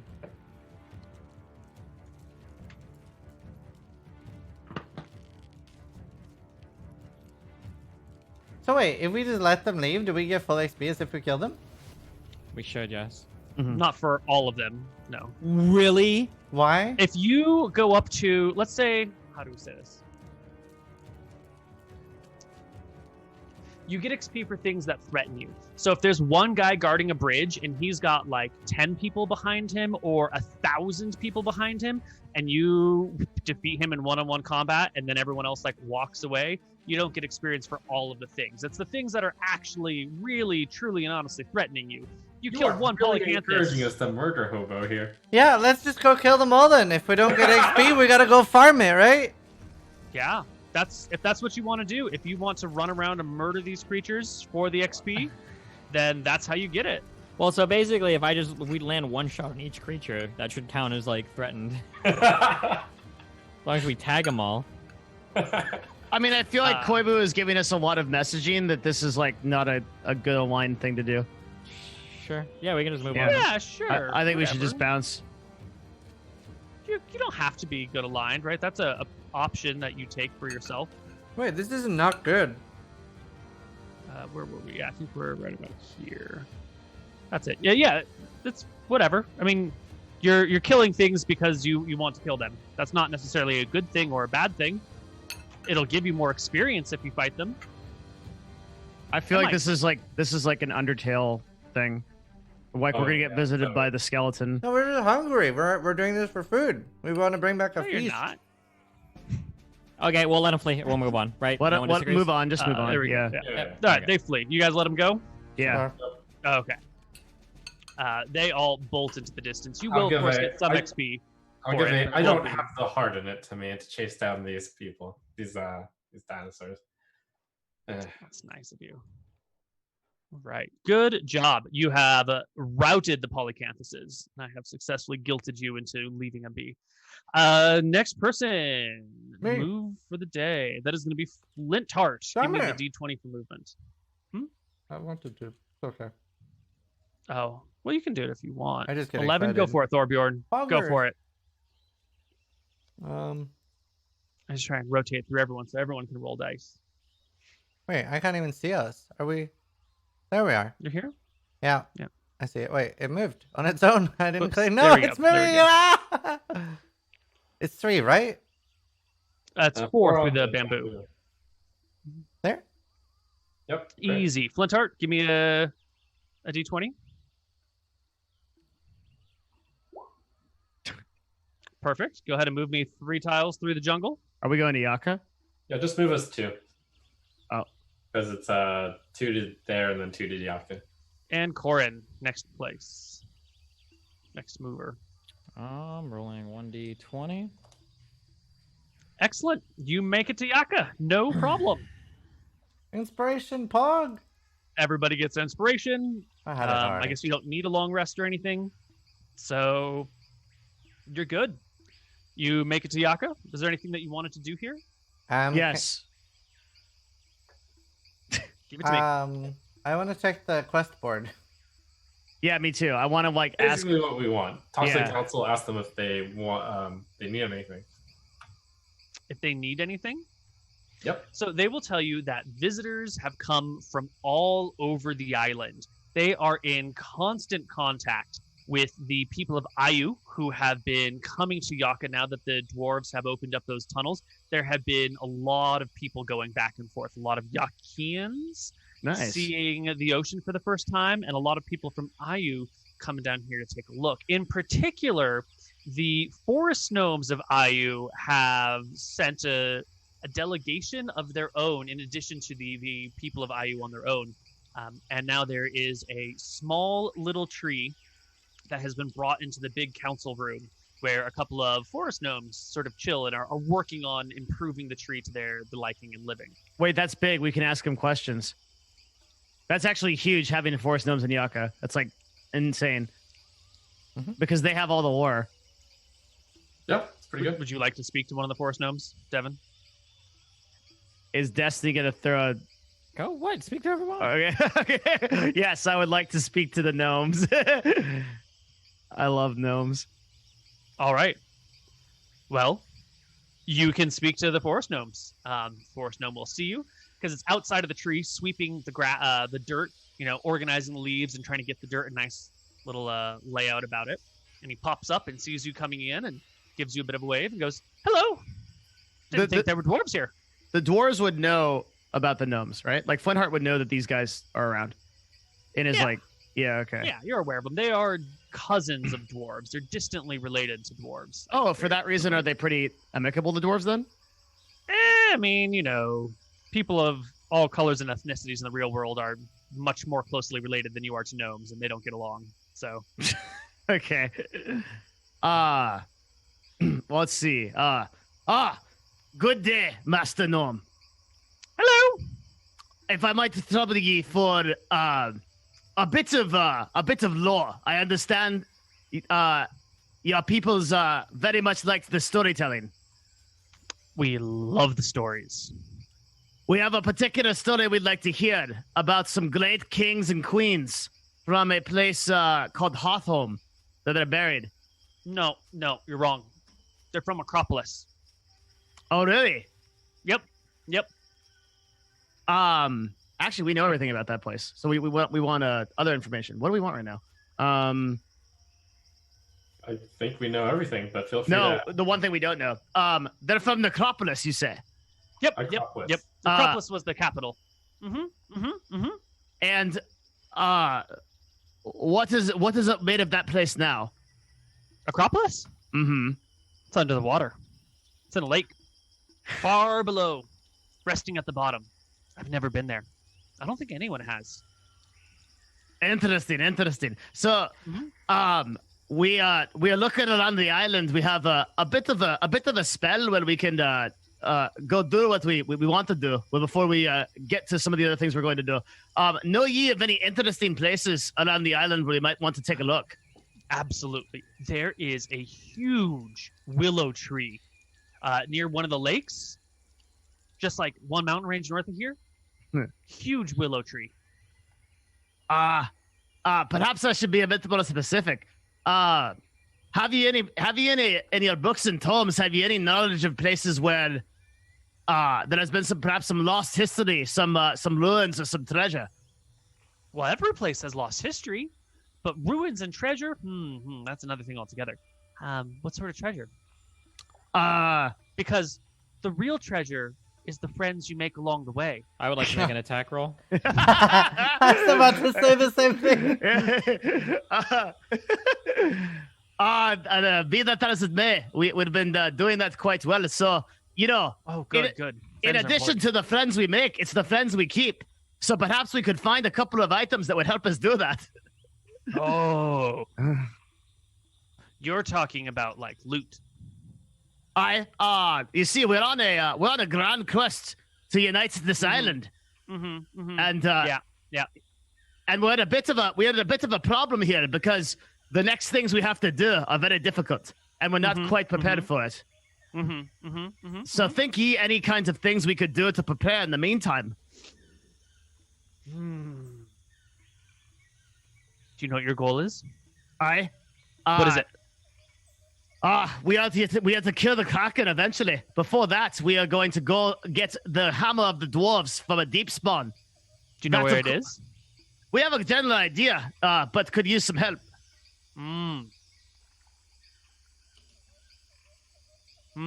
Yes.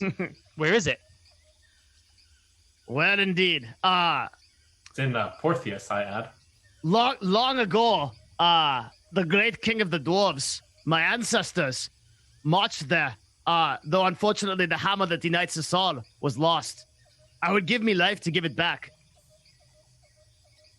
Well, swamps are kind of hard to search, right? Like it's all underwater, or it's all mucky, or it could just be buried under silt or whatever.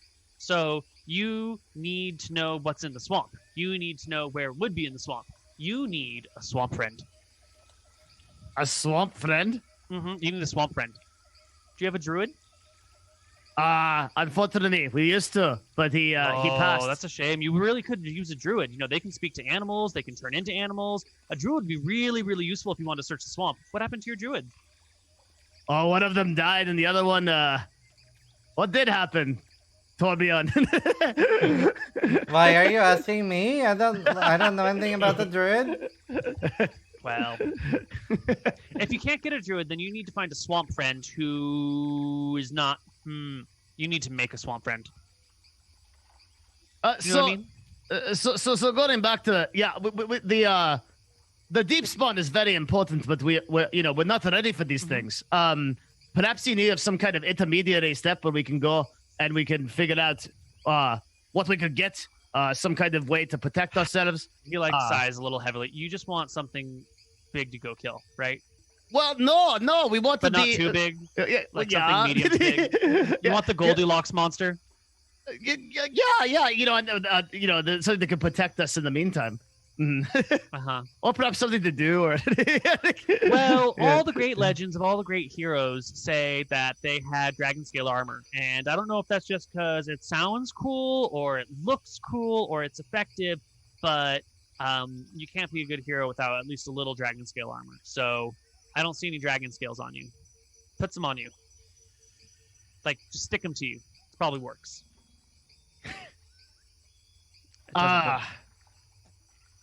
That's not a bad idea, actually. I mentioned. Do you know where the dragons are located on this island? We already have dragon scales, just FYI. We have 8 pounds of them. Well, they move around. You know, the green dragons, they like to come here and breed because it's so hot and heavy, and that's where they can leave their eggs and then fuck off because they don't really like to care for their young that much. So, there are green dragons all over the place. They can eat anything. They'll eat trees. They'll eat people. They'll eat rocks. They'll eat whatever. So if you can find some dragons, then you can get the scales that you need, and you can make the armor, and then you'll be a true hero or something like that. But if you really want, to actually complete your goals, it's not about the things that you kill in the meantime. It's about how you prepare for the things. What's more powerful, 1 or 5? I suppose it depends on how prepared you are. Exactly, because 5 things separate is no good, but all of them together into one thing, really good. So it's all about figuring out what it is that you need to do and then preparing for it intellectually and mentally and magically.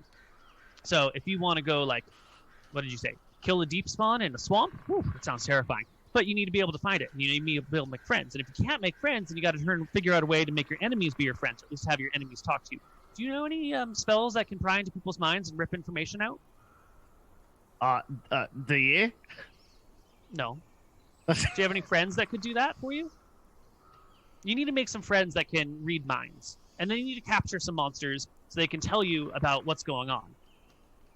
If you can't make them your friends, then you got to deal with them as your enemies, right? So, get some info. Figure out what's going on. See, when we have a new ash tree, we don't just start cutting into it.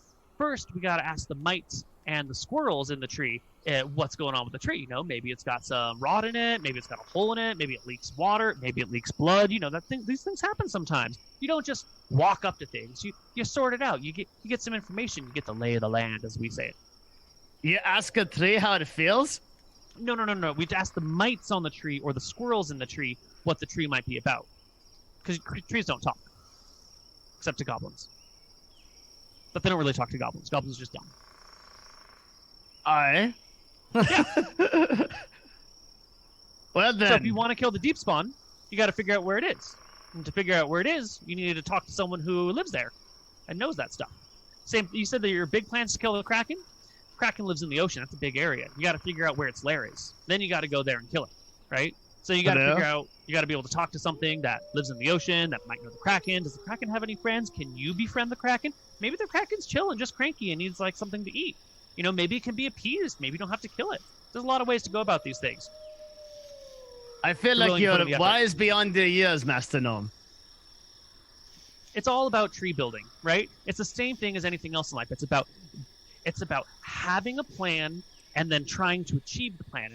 It's equally transferable between building a house where you like get an architecture plan and then you get the materials and then you put it together, as it is to like having a relationship where you've got like a goal. Like me and my wife, we know that we want to spend the rest of our lives together. So we built our house together and we spend a lot of time together. And I remember that she's the priority in my life. And with the goal in mind of her being my partner through all things, I know that I need to put a lot of effort into that relationship. So I keep working on it so that we can have a stable relationship and we can live in this tree together. Do you know how hard it is to split a tree in half when you get divorced? Oh my God, it's such a pain in the ass. It really doesn't work. So divorce is really not an option like this. So like marriage or like building a house or like going and slaying a monster, you need a plan and then you need to stick to the plan, maybe improvise a little, and remember what your goals are and don't lose sight of them. And think asymmetrically. Very good. You've given me much to ponder. A wife? Yeah. I do. Yes, I have a family back in my home of Blue Steel City. What's her name? It's something I haven't made up yet, but I'll get back to you. Oh, wow, that sounds like a very pretty name. Thank you. Yes. She must be sad without you. I'm very fond of her. Well, indeed, but one of the great missions of the dwarves is to reunite your people. And there's no greater honor I could have than this focus under the good Lord Sayer. Mm-hmm. So I see that your priority isn't necessarily your wife. It's the unification of your people. Well, we can have many priorities in life, Master Gnome. Well, I mean, there are a lot of priorities, but, one sits above all the rest, right? At the moment, it's the unification of your people. At the moment, bringing the hammer to my people would bring the most amount of honor to both my wife and to my people. Really? Is it really going to bring honor to your wife, or is it going to, bring you fame and glory? And her She'd be quite proud of me. I've lived as a god of the city for my entire life. I lived to serve my people. Yeah. See, there's nothing wrong with your priority not being your partner. As long as you know what your priorities are. I suppose so. Yeah. Ultimately, my priority is to my god, to Sayer. But of course, our goals align in the sense that bringing the hammer that crafted the dwarves together crafts this whole island together. And what greater thing can be than that? The truest repairman repairs man. I understand.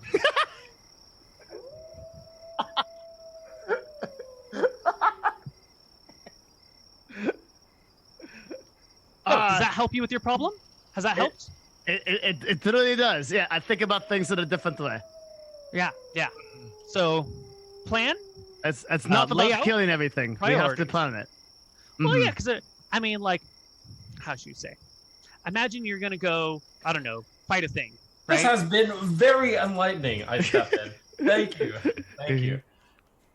You don't want any. I've got like 300 years of wisdom to share with you, and it's We will all be equally sure to relatable. stop by again to ask you for more stories, but for now we must be off. Really, because I've got this great gem about how to raise kids. I am sure that Flintheart would love to hear that someday. What the human speaks. So, Not today, but someday. What the human speaks is true. We should be on our way to Blue Steel City. My people are expecting us. But that's not to take away from your wisdom, Master Gnome. We are very impressed by it. See, you've got a plan. Get to Blue Steel City, and you're going to do it. Good job. You're already listening to the advice I've given you. We shall try. It's like I said to my third cousin, when you're slowly on the road starts of life, backing away. yeah. He begins to tell you the story he told his third cousin, and then you're out of the room and gone down out of Yaka. Perhaps we should use the knowledge of the gnomes sparingly. I'll be careful to engage them next time. So back to the council members. So a lot of colorful characters coming in. Anything they need us to do? Mm-hmm. Around the island? Are there any trade routes that are being disputed? Are there any problems? Is there any what's going on? Well, so you'll hear from the halfling delegation that while the attacks have sort of have stopped, they're not as frequent by orcs, but the orcs that are attacking them now are maybe a little bit more violent. They're no longer, remember when you were first freeing the halflings, that they would like leave some supplies forward, let the orcs take it, destroy a couple of things, and the orcs would retreat. Well, that strategy isn't working quite as well anymore. Now it is more of like orcs come in, the dwarves that are there help fend off the orcs, but a couple like slip through and then just go on like a murderous rampage, burning things for funsies. So like the halflings have been having some problems with, murderous orcs instead of just raiding orcs. Okay, we sent the B team after them already, though. Yep. We did? So yeah, the B that's team going of on. Rangers are killing all the orcs. Oh, really? Okay, cool. The people of Uma have said that they have spotted a large green dragon sort of to the northeast of them along the Golong River. It hasn't come to attack Yuma yet, but they have seen it there, and they are worried that now that Anthrax is gone, that whatever this thing is might be coming in. They don't have a name for it yet. There are lots of names being passed around, but they're waiting for some sort of trait to expose itself or for a way to like read its mind and figure out what it calls itself. For now, they're just calling it the Big Greeny Meanie amongst themselves. You That'd do be have great. a delegation from Riki who has told you that there are specific components that they are looking for their spells and their magical items, or their potions, really. And they've been trying to find them. And so they've come to Yaka hoping to hire or trade or barter with some rangers to go out and find some things.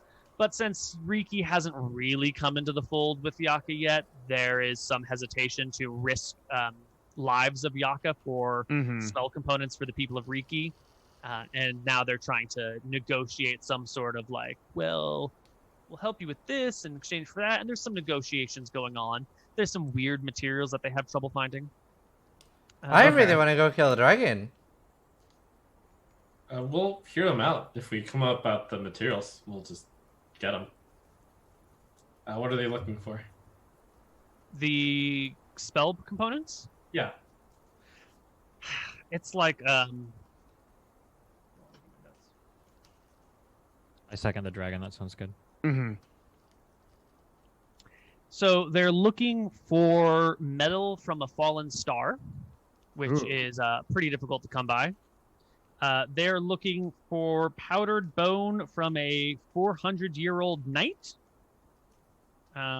They are looking for... You actually know where one of those is. I was gonna say. Yeah, that's true.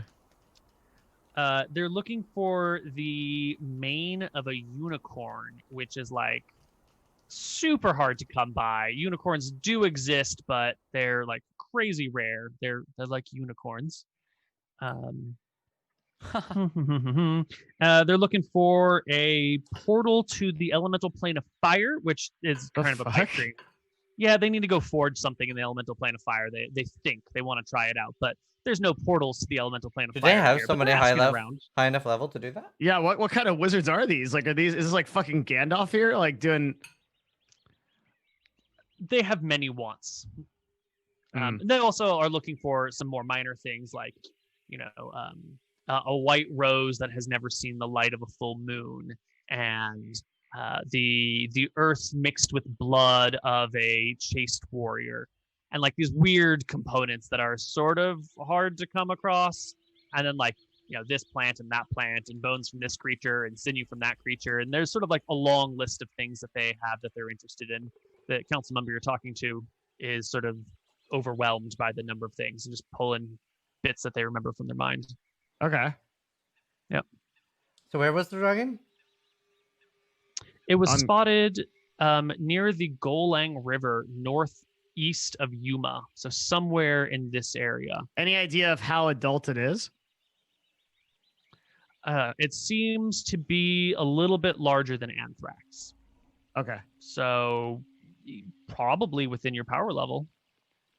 Mm-hmm. Okay. Yeah, I'm down to go do some dragon hunting. So Yeah, do we there's a lot of stuff go around dwarves?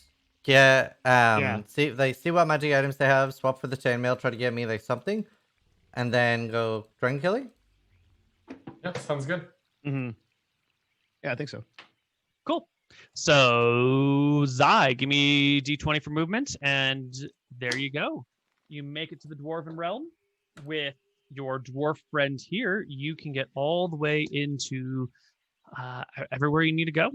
No more having to trade gems. You've got that one jewel that'll allow you to get anywhere anyway. But with Flintheart at your side, it'll be fine.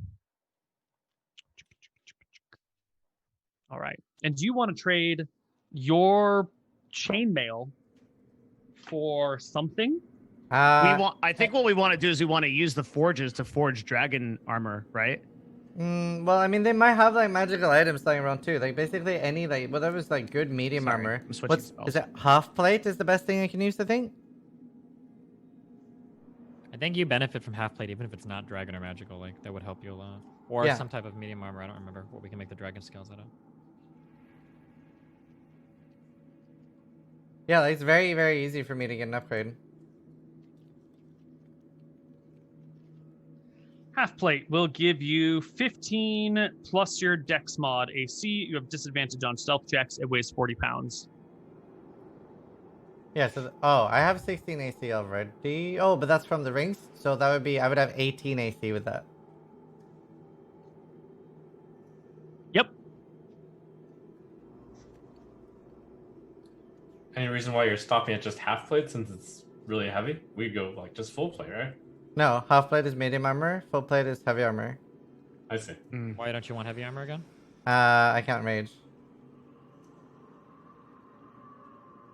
It's a good reason not to have it. Got it. So have we gotten to Blue Steel City? Yeah. Great.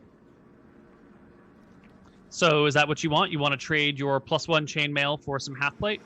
I mean, ideally from +1 half plate, if they have that. They do not have +1 half plate, and if they did, it would be dwarf size. Are they able to forge something like that? Also out of our They could like. create you regular half plate armor. Flint can forge armor, but not magical armor. Yeah. Yeah. And But I can the- forge you dragon scale, So yeah, like could we use the drawing scale for this? non-magical. the dwarves are able to make dragon scale armor. It'll be probably, I'll have to do a little bit of research into it, but it'll be 15 or 16 AC, and it'll weigh like 45 pounds. So it'll be basically scale mail but higher AC quality. If you want them to forge you half plate, they can do it, but you'll have to like kick it for a couple of months because that shit takes time. The dragon scale can be done in much faster time because you're really using dragon scales on a leather backing. The process is much simpler, so that's easier to do, and it'll be equivalent or better AC. Can we just do that then? But they're going to need some, I don't know, what is leather? Leather is 10, so they're going to need like 35 pounds Oh. of dragon scales, and you have 8. Well, sounds like So- we're gonna go Let's kill the go dragon. kill the dragon. Yep. Great. Okay, so we don't need to spend any time Nope. in Blue Well- Steel City? The only thing we can ask if they have any magical artifacts that they want to trade for our magical artifacts. Maybe we have something that benefits them that we don't have use for. So you wish to propose a trade of your +1 chainmail for something that they think is worth it? Sure. Do we have Would you anything like else? to put some like? Would you like to give them some direction to go in, or is this just going to be like a random bidding of like, I have an old newt that gives you +1 to HP? Would you like you know? Rings or amulets or anything like that? We're looking for defenses, right? Defensive magical items like What else? Don't like- we have swords as well? Like what? We do have more than just the armor. I have one +1 spear on me. We do have other magical items. Who's got them on the character sheet? Yep, I have 2+1 swords. There you go. I think that's all we have now, right? Yeah. Besides the stuff we're and using. The chainmail +1 chainmail. Oh yeah. Yeah. Mhm. So there's those 4 things that we can offer. Things that are very clear what we want. If they for instance have like a magical bow for Corrin, I don't know what monks use. I don't think any form of ring or amulet, magical device, genie bottle, any sort of magical trinket. I think we're looking for the word is defensive magical items, Koibu. I hear you. Yeah. Yeah, or Yeah. utility. Yeah. Or like medium armor for me. That magical medium armor for me. You know, as I well. wouldn't mind offensive either. Yeah. Just Yeah, okay. cool stuff. Cool stuff.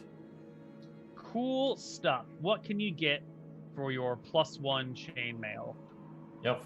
And 2 swords and the other thing. What would the dwarves want to trade for? Well, let's see. The chainmail would probably fit a dwarf, because dwarves are kind of stocky, and if it's too long, they can roll it up and tuck it up a little bit, so they can find a way to make it work. But what would they be willing to give up for this? And you want magic shit. And also, we're like properly allied to them now, right? So it's not like they're just giving away important stuff. Like they're also helping furthering the cause. Plus getting a fair trade, hopefully.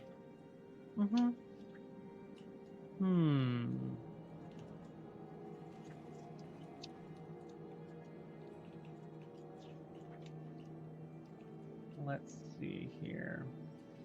All right. Not Thorbjorn. Yes. I'm gonna ask you to make me some dice rolls here. Oh, I love doing that. I would like you to first roll me a D100. Ooh. 54! Oh, that's actually quite a reasonable category. And followed by a D1000, please. Wow. Ooh. Whoa. Yeah. Whoa. He rolled 195. We have no idea what that means. That? No, I know what roll that me another means. D1000. Yeah, that's probably. You're going for 900 plus, baby. You know what that means? It's the Baba the Yaka side.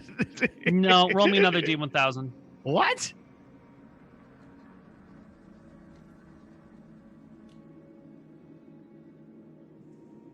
Do you know, I really think No, they're that... definitely not trading that. Give me another D1000. I definitely think that Koibu is going to be in the newspaper one time. Wow. Is that not what Destiny said? Damn, 947. I think that Koibu's going to be in the newspaper ones for like having killed Devin IRL, and the reason in the newspaper is going to be like, he's just sitting in the corner like, Baba, it's not Baba the Yagasa. That sounds like you sound like a person who's never had a Baba the Yaga's hut. Do you know how sweet of a D&D item it is? I don't even know what it is. It is a giant mobile fortress with chicken legs that has infinite space inside of it. I saw a Baba Yaga hut once in the real world. Wait, what? Yeah. It was pretty sweet. I think I'll show you a picture of it during our next break. Yeah, apparently they don't have very much. Give me another D100, because the things that we're rolling for are just like a magical tub of refilling fat. And does it have refill no with use holy for water? that. No, it's just fat. So it's used for like Magical cooking supplies and tub stuff. of refilling fat. Yeah, and I don't think that's something that you really want, nor is it something that they feel comfortable trading. No, I reject that D100. Give it again. Wait, why? What did we get? Did you mean 100 or 1,000? No, 100. Nope. Okay. Roll it again. You Another- need more than a 35. Actually, Another roll me tub a of fat. D65 plus 35. Oh, there we go. 40. That'll do. There we go. And now give me the 1,000. Very complicated. I'm It enjoying is. it though. I Fair. like gambling. 739 Part. feels like a good number. That is A magic tub of refilling fat. Do you want a cursed corky ring? I don't think so. Give me another D1000. And this will be the last one, and then I'm just going to declare. 3, 6, 7. They have a ring of fire resistance that they'll trade you for it. But I don't know what things here deal fire damage, which is probably why they're willing to trade it away. I mean, sure. Like, that's probably good on Devin.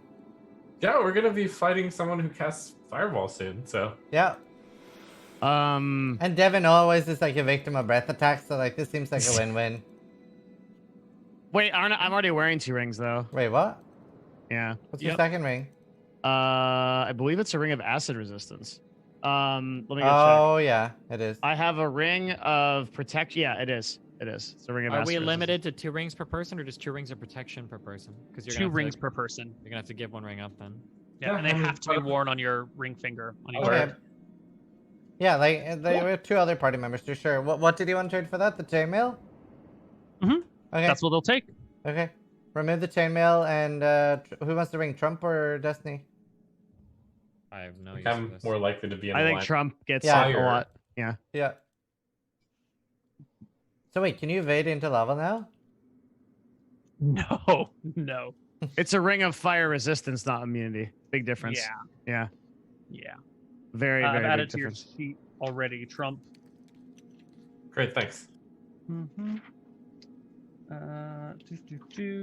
Anything cool for dwarves? Dwarven champions of the realm that are getting a Here, hammer? my strength and constitution saving throws are 9 and 8 at advantage. Yep. You will not fail those saves.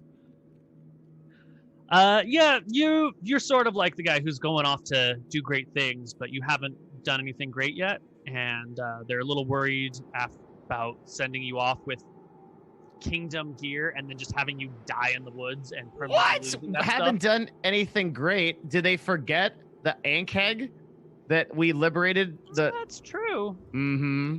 That is true.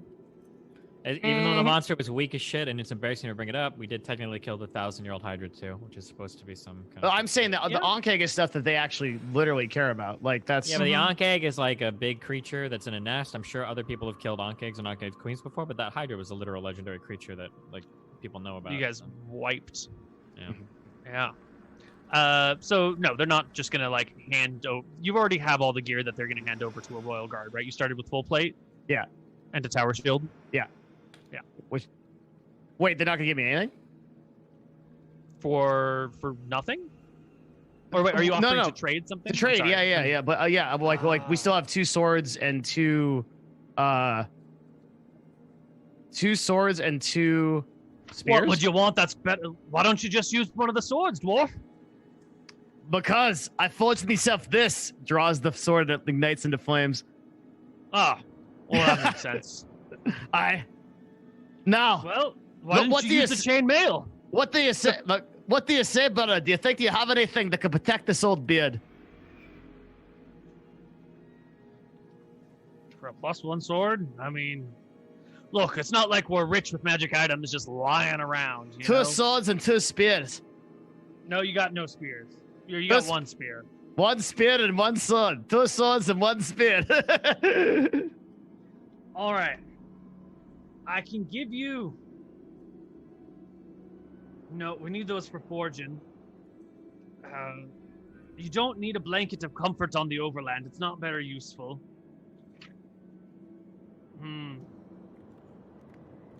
I don't think a chair of relaxing is going to help you very much. What about? Well, what does a chair of relaxing do, actually? Yeah. It's been some time since I've sat in it myself, you know. It's one of them items that we've locked away for ages. Not because it's bad or anything, just we've been busy. But now that you mention it, a chair of relaxing. Well, it's first off, it's a rocking chair, and I don't have to tell you that they rock. But the chair of relaxing, when anyone sits on it, the chair vanishes along with its user and travels to an outer plane The user is instantly put to sleep and has no saving throw. The armchair reappears in one turn, awakens and releases the user. It bestows magical rest as if the user had a full night's sleep during that period on the outer planes. It only works once per day. But like, why didn't you think we'd want that? because you can't carry it with you. It's awkward. We It's hard. can carry it. We have a It bag of won't fit in your holding. bag of holding. And also, just- you gotta just a turn, my friends, is 10 minutes, and you visit the outer planes and you're Wow. unconscious. And if you run into an outer planar creature, it'll just eat you out of the chair. So it's not without its own risks, you know. It's not exactly It'll an just eat you out of the adventuring item. Nuts, if only we could fit this thing. All right. We can't I'm put it in sorry the bag. about it. It won't. It's too big to fit in your bag, lad. Your bag's only 4 feet wide. The chair is much bigger than that. Oh, well, that's too bad. It certainly is. Look, mate. Most of our gear here is owned by individual people, and maybe someone will have something to trade for you. But for this sort of armor, you're gonna get like a +1 sword, which you already got, and you don't really need anything better. You know, what do you want? You don't seem like you want anything. You just seem like you want to be offered things on a silver platter so you can reject them. Yeah, this I dwarf feel like has a anything I offer you, you're just gonna be like, no, I Do don't. you have need any that." amulets? A specific magic item. Like that chair sounded really good, but it was just too big. Do you have any amulets? Aye, we do, but they're all way more powerful than any given bloody chainmail +1, you know? That's not worth us trading our fabulous amulets for your pretty nice chainmail. Well, that might be well and good, but also remember that we are trying very hard to retrieve the hammer of Portheus. And, I mean... When you've done it, we'll be happy to shower you with gifts. But up until that point, we'd just be basically feeding the monsters money. and Yes, magic. but, you know, isn't that the bit same as, like, letting famous people eat at your restaurant for free? They already have a lot of money, they don't need it, so, you know, maybe it's a bigger Yeah, chance but when for you us let a to... famous person eat at your restaurant, your cost is minimal. You know, this would be the equivalent of giving a random stranger a key to our treasury. I'm not going to do that. Well, we're not really random strangers, we're allies, and we're clearly shown that we can do a lot of things. With more help, we can obviously do more things, Yeah. and... But how many of you have died, huh? And how many of their bodies have you recovered? How many Isn't- magical items have been lost to the ethers? And isn't that, doesn't that really speak to how dedicated we as the people Yuma are to helping and uniting the island? We're willing to risk our lives for you? I don't know if we're gonna pass ones over on the good dwarves, son.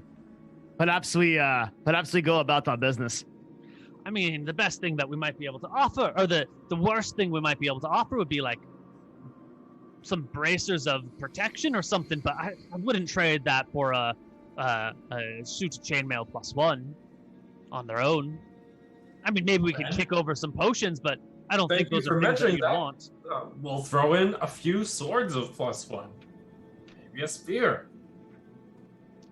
I mean, you want to throw in the chainmail and the spear and the swords, and now we've got something to talk about. I thought you just wanted to trade the one thing. Yeah, let us do that. That sounds amazing. Sorry Wait, that you we want- misspoke. What do these Oh. bracers of +1 do? Oh, they increase they prevent you. They make it 5% harder to hit you. 1 AC.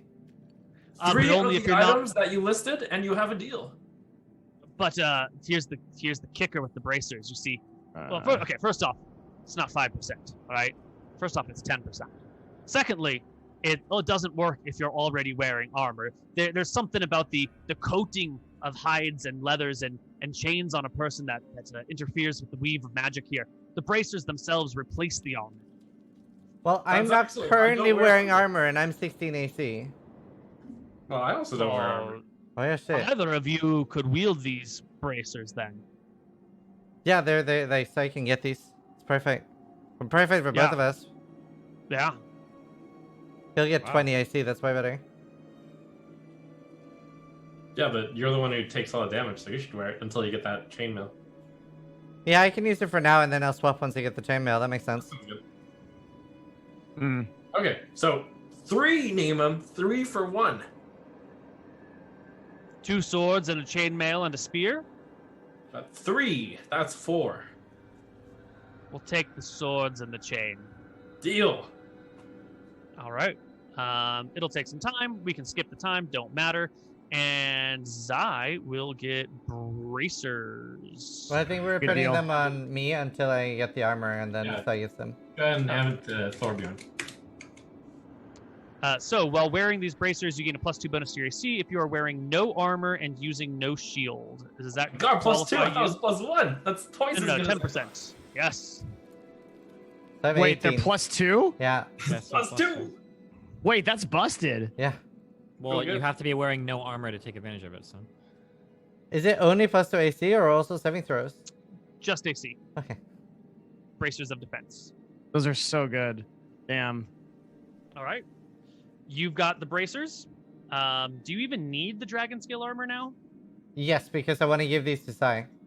yep. And in order to get the dragon scale armor, we're gonna need to go kill a dragon. So Yeah. Okay. So, So you we guys are gotta go down do it. to 1 spare magic shield, spear. Whoever had the chainmail and the swords, please remove them from your character sheet.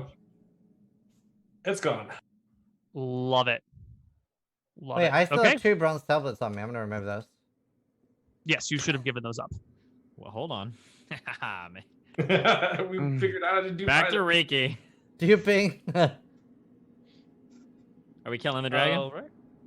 It's time to go kill a dragon, boys and girls. Let's do it. All right. It's down over here somewhere, and then some over there. I don't know how you want to get there. We're Oh, going to take oh, the mountain mm, route. ah, and go- I actually got some really great advice from chat. Let's stash the skills we already have here. Let's just stash them. We can put it in Flintheart's home Yeah. Perfect. with his wife, whose name is Agatha, by the way. Agatha. Yeah, I think it's a really good dwarf wife name. Flinty! Oh my God! How's it going? You're I such a have- lovely lad. Come I- here, let me pinch your cheeks, baby. Hello, hello, come meet my friends. I have 8 pounds of dragon scales. I'm removing them from my sheet. 8 pounds of dragon scales are now gone. I hope someone's Thank counted you. for him. I didn't. Well, we need you I to guess do I it. should. I'll put. Okay, I'll put in. I got it, guys. I got it. Yeah, just put I'm gonna- in Heart's home. Yeah. Flintheart home. 8 pounds, dragon scales. Yep. I Good got time to mention if you guys have anything heavy, you can just put it in the bag of holding. Just let me know you're putting it here. Is it. there Or like in my house. is there any Mhm. tools we should carry with us to like more easily like sister the dragon? I don't know what to call it. No, we just call it out and then we kill it. It's all good. Yeah, No, this I is no, just a- I'm talking about gathering the skills. Oh Uh, yeah. Do we need like a? Like clippers? I don't know, like clip. No, we've just Yeah, skinned them before dragon using whatever skin. weapons on hand. We haven't required specialized tools in the past. It's up to Koibu, I guess. Do we Yeah, need I them? know. I just make Uh, it go faster. Yeah. If you guys want to grab some, you could just write it down in the bag as like miscellaneous skinning tools. It'll make it easier and Mhm. less time consuming to grab these things. Okay. Okay. And since you're working with these people, they'll hand you the tools that you need without too much problem. Alright, we'll take miscellaneous skinning tools. Also put miscellaneous fire starting material. Right. Okay. Okay. And off you guys go, and off we go to our second break. Second break coming up. And then we fight a dragon. Let's do it.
Hello, everybody, and welcome back to Empires of Arcadia. You can leave the Dwarven Mountains, although I did see Zai wanting to exit in a place that you cannot exit. There is no exit from the mountains right here. Only at the little Dwarven heads are there actual exits, unfortunately. So the mountains didn't rise and the That goodest. seems very goodest way? impractical. Like right here, what a beautiful place for an exit that would be. That would be so great for your purposes, but not for theirs. So now that Koibu's done studying that dragon, we're going to reveal that we're actually going to go back and talk to the gnomes for the rest of the episode, right? And not fight that. Every time I'm like, what do you guys want to do? And you're like, you want to go to the tomb or this thing or this thing? And I'm like, I prepare all three of them. And the session comes, you're like, none of them. Let's go over here. Every time. To be fair, though, you have so much stuff prepared now that we are going to be going to anyway. So Yeah, no, it's fine. I have no problem. I'm happy to adapt. I love to improvise on the fly. So see? Hell yeah. let's do this shit, guys. You want to go kill a dragon? Well, you yes. can exit here. It's going to be pretty clear that. Well, where are you going? You've heard two. Hold on, let's get the sounds back up here. You've heard two different reports of dragons in this area. The elves mentioned to you that somewhere near this lake there was a green dragon. And the people from Yuma have told you that somewhere near the Golang River is a green dragon. Now, this could be the same dragon. Because dragons have a pretty big territory.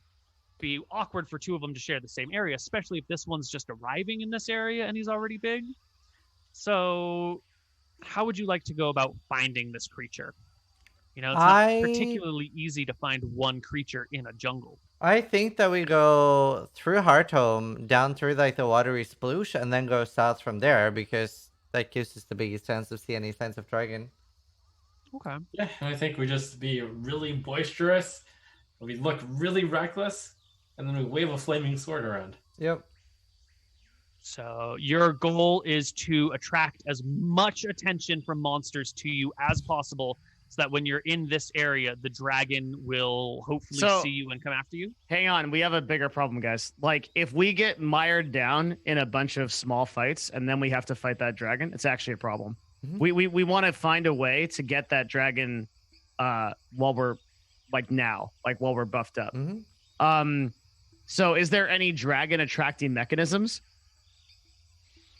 Well, Yeah, there are dragons dragon like food. orbs. They like your sword. I can't just hold my sword up and then like one's gonna come. It doesn't work that way. Yeah. That work. No, it doesn't. That's dumb as hell. That's a dumb idea. I don't know much about D&D Dragons, but isn't that like what they do is like collect treasure and shit? Okay, if a dragon is sitting 6 miles away and I wave my sword around behind a tree, how's it gonna know? Does it have sword sensing abilities? If it does, then I'm down. Like, It's good. What could you do that could be noticed from a great distance in the jungle? Because like line of sight is going to be blocked to a couple 100 feet at best. So how could you alert something to your presence from further away? Does anyone have the skywriting spell? I mean, we're literally rangers, and this is an adult dragon. Can we track it? Can we spend some days in the jungle looking for the corpses of animals that have either been charred by dragon breath or torn we apart are by... rangers. That's true. Rangers of Yaka.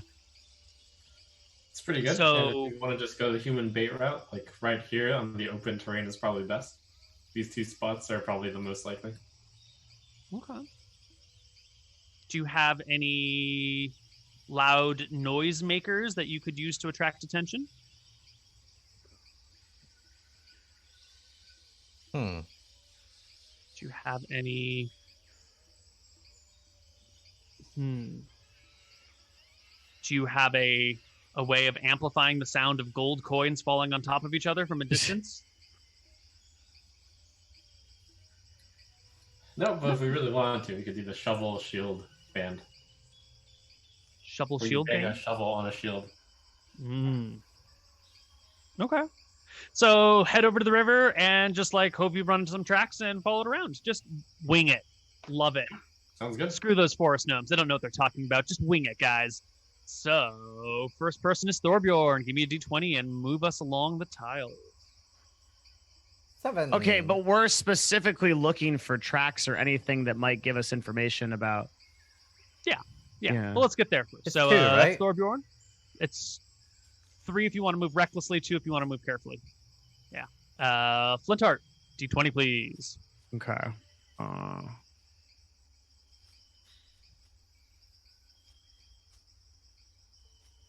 And go ahead and move us 2 to 3 hexes. Where are we going? Artham? Yes, past Artham. Yep. And Corin, D20, please. Rolling.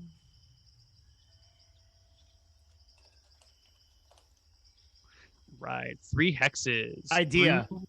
What? Let's stop by the dwarves at Mount Skyshroud and ask them real quick where the dragon is and what it passes by. Since it's going along their river, they'll probably have some information. Yeah, good idea. Heading east. Mm-hmm. Do we get to move more since it's through bamboo, or Yeah, you can do 3. 1, 2, 3? Okay. Yeah. We're moving at full speed, right? Yep. Zai. What do we do? And all the other, I feel like all the other times we've killed the dragon, it hasn't really been able to fly away. What do we do with that? That's because we damaged his wings. So we're going to do the same thing. Archer. Mm-hmm. Okay, move so us. we walk the 2, and then as we round around this river here, I say, okay, it's time to attract the dragon. Why don't you start waving your sword around and banging your shield? Okay, hold on. That, like, is it just me or I don't think that's a good idea. We're going to attract every monster in the area. Let's just go ask the dwarves where it is. like, hey, we're hunting it. Just go to the dwarves. Go to the dwarves. Trust me. I definitely If that think doesn't it's work, a we'll good do your idea idea. asking for some information if anyone's seen it really recently. Like, we might get lucky and it would have been like, yes, he's right over there. Like, Mm-hmm. Yeah, okay. Can we go to the dwarf? Fine. I don't see any Yep. problem with that. Yeah. It's going to be one more day, so we just do the circling motion thing here. Since Yep. So we go to the doors. I want to talk to them. Yeah, we'll need 1 more movement roll. Why don't you do it, Flintheart? No encounters. Yeah. You get to the dwarves. and maybe they know where it lives. Yeah. Yeah. You've already chatted with these dwarves. We can skip some of the formalities. There's the little holes. They shout back. They insult your people. You insult their people. The Yep. begrudging respect is developed. They'll let you on in and take a look at you. They're like, all right, lads, what are you doing here? Huh? We're hunting a mighty dragon in this area. Wait. Huh? We have the deal of a lifetime for you. Oh, For some valuables, we're willing to deal with your dragon problem. All right. I'm listening. oh, it's such a good That's idea. so dude. five-head. All right, dude. what do you have Holy to shit. offer? For you to kill a dragon? That's right. Well, that's a new one. That's so fun. I'm so impressed. Yeah, that's really good. All right.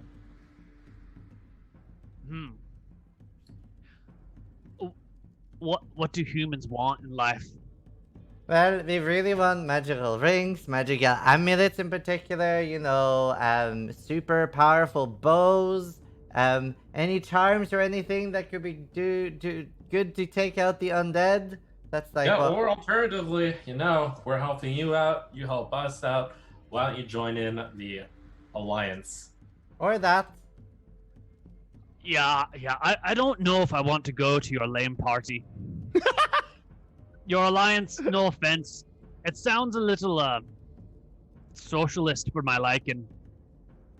Well, You know, helping each other all the time. What sort of communist nonsense is this? We'll All sample for right. some help. And how about a good old anti-socialist request? Give us your stuff and we'll kill a dragon for you. Oh, that's more to my liking. See, we here dwarves are hearty capitalists. We got stuff, and we're willing to give it to you. All right, dwarf. Thanks, All right, human. I bet you've never seen something like this in your life before. And he rubs his hands together and pulls out a dagger that has a like a blue coloring to its steel, and he holds it before you. Look at this, huh? This is He looks over uncomfortably at the dwarf and goes, "This is a prized blue steel dagger that we took from the bodies of some dead blue steel dwarves we found a couple years back. So I expect you'd be returning that to me since it's rightfully ours anyway. It's rightfully ours. Finders keepers. Now, you wouldn't have happened to kill these dwarves, would you? No, we found him dead. Indeed. What killed them? I don't know. We found him that way. Did you find them with one of your spears in their back? No. We found them near the lake. They looked like they'd had a bite taken out of them. I would hope you gave them a proper burial. Of course. We kicked them in the water. Let them sink to the bottom with their armor. Footheart will remember this. Wait, I thought you were capitalists. Why wouldn't you take their armor? Because we needed to sink the bodies. And besides, the armor was all ripped up and torn by something, probably a trollaroo. It's a blue steel dagger. Look at it. It's very fancy. Does it have any special properties? Yeah, it's blue. That it? Well, it's finely made. Look, your people use stones. What do you do looking down your nose at daggers made of steel? Hey, you know, Sai, maybe Neolithic bastard. I don't think that dwarves such as these, they're so ferocious and mighty. They probably don't have a big problem with dragons. We should go and there are other people that actually need our help. They can probably take care of the dragon on their own. Look, how about this? How about we tell you where the dragon lives, and then you can go and if you kill it, take anything from its lair. Sounds like a pretty good thing to me. Yeah? Fine. Because, I mean... You'll also return those daggers to us, shall you? I emphasize plural. Yeah. You kill the dragon, we'll give you the daggers back. The Absolutely. daggers. How many of those were there? There was 4, 1 on each dwarf. All right, that sounds like a good deal. 4 daggers, 1 dragon. Excellent. And, so you want to be knowing where it lives, will you, huh? You see, there's a lake nearby to the northwest, huh? And the river leaves from the lake. But at the crux of where the river meets the lake, there's like a, what do you call it? A magic rock. Looks like a boulder. Is not a boulder. Doesn't even exist. You walk right through the bloody thing. Or at least the dragon walks right through the thing and then poof, down into a hole on the ground. Magic rock.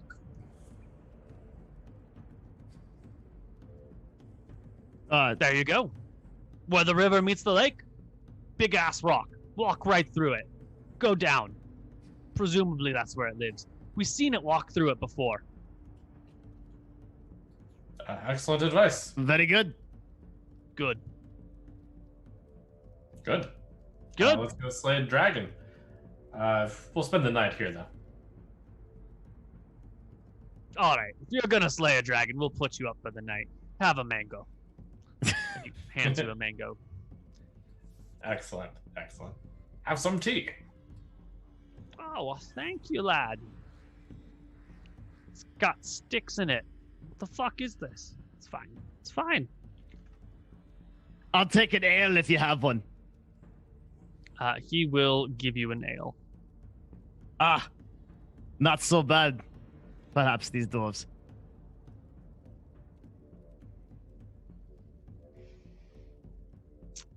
Okay.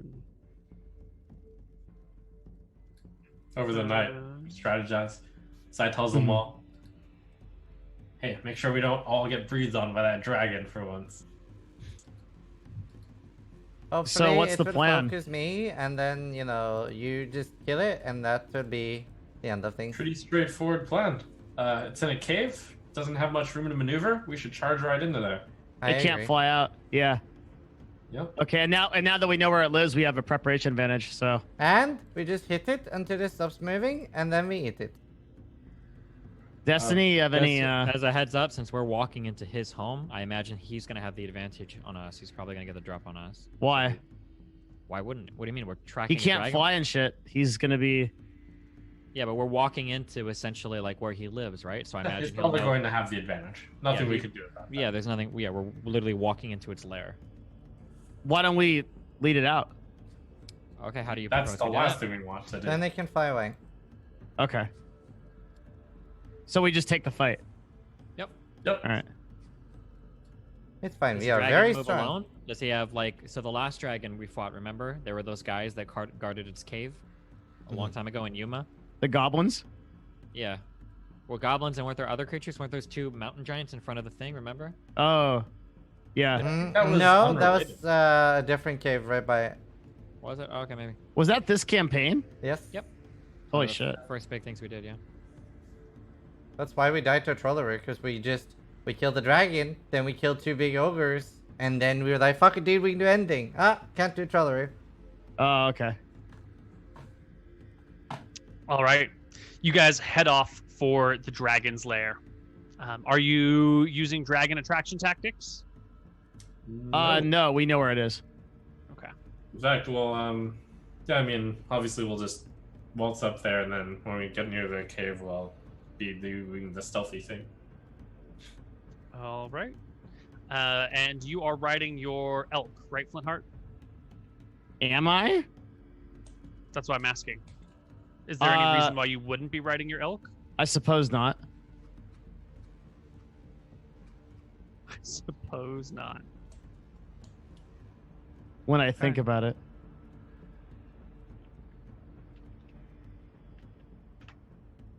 God damn it. Why is this not working?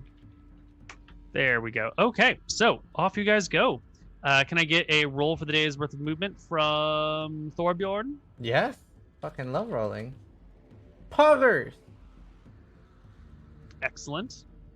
Seems you have learned my secret strategy. Yeah. Oh, yeah. I mean, that was Dog. since like round 5. It was pretty easy, yeah. Yeah. So wait, sorry, I on the map, I'm actually not sure which direction the cave is. It's down right, and then left, and then up left. So where that body of water is. Wait, but you said down right. Yeah, because this cave exits that way. Oh, so I can go here, here, here? Yep, that's right.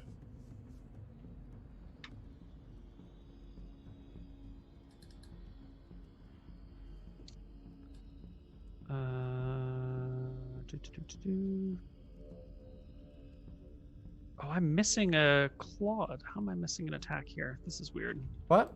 No, you're not missing one. I was looking. Yeah, we're missing something. No, no, no. Somehow something got deleted.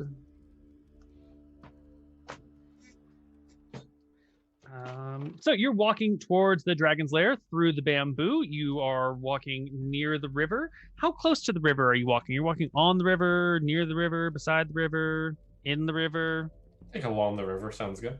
along the river's edge? Okay. Yep.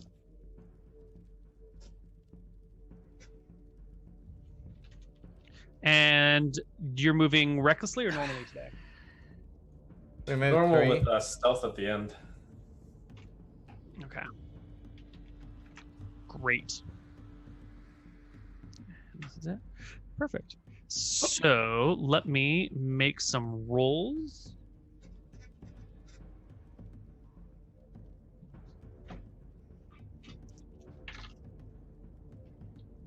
Okay. Yeah. You're walking near the river, upward north, heading towards what you hope to be the dragon's lair, where the dwarves have pointed it out. And Zai, what is your passive perception? Is it 17? 19? Check. I think it's 17. Okay. Yeah, it's 17. Yeah. Yeah. All right. What is your marching order, party? Me first. Me second. Third. Fourth, I guess. Okay. I cast resistance to green dragons. It's a great spell. Yeah, I love it actually. Should be using it more often. So it is on your way to the Green Dragon lair when the Green Dragon finds you. As Corin predicted, it's sort of ready for things approaching its lair. And like the other dragons that you've seen before, this one clearly has access to spells. Because this dragon is invisible until it opens up. Now, the other dragon you fought 2 large dragons so far. one of them, other ones, wasn't visible as well. And this one will... So it rolled a, what was it, 16 plus stealth is 5. So it's got a 21 on its stealth. The highest passive perception you have is 17. So I think it just gets an opening round on you where it steps out from behind its bamboo. I'm going to show you where it is so you can see what it's doing. But it steps out from behind the bamboo, gets to this point here as you guys are walking past, and immediately opens up with a breath weapon to start the battle. Because it sees you coming, dwarves, humans, a big-ass elk. You've got magic shit on you, and it can detect your magic shit too, because it's got detect magic. It is so ready for its 45-foot cone, and this is about 45 feet long. So let's start it with some combat music. Do you guys remember when we all died to our dragon?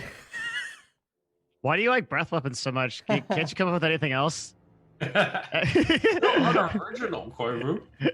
Wow. Every game, this breath weapon, dude. It's almost like breath weapons are an integral part of the game, and they show up often.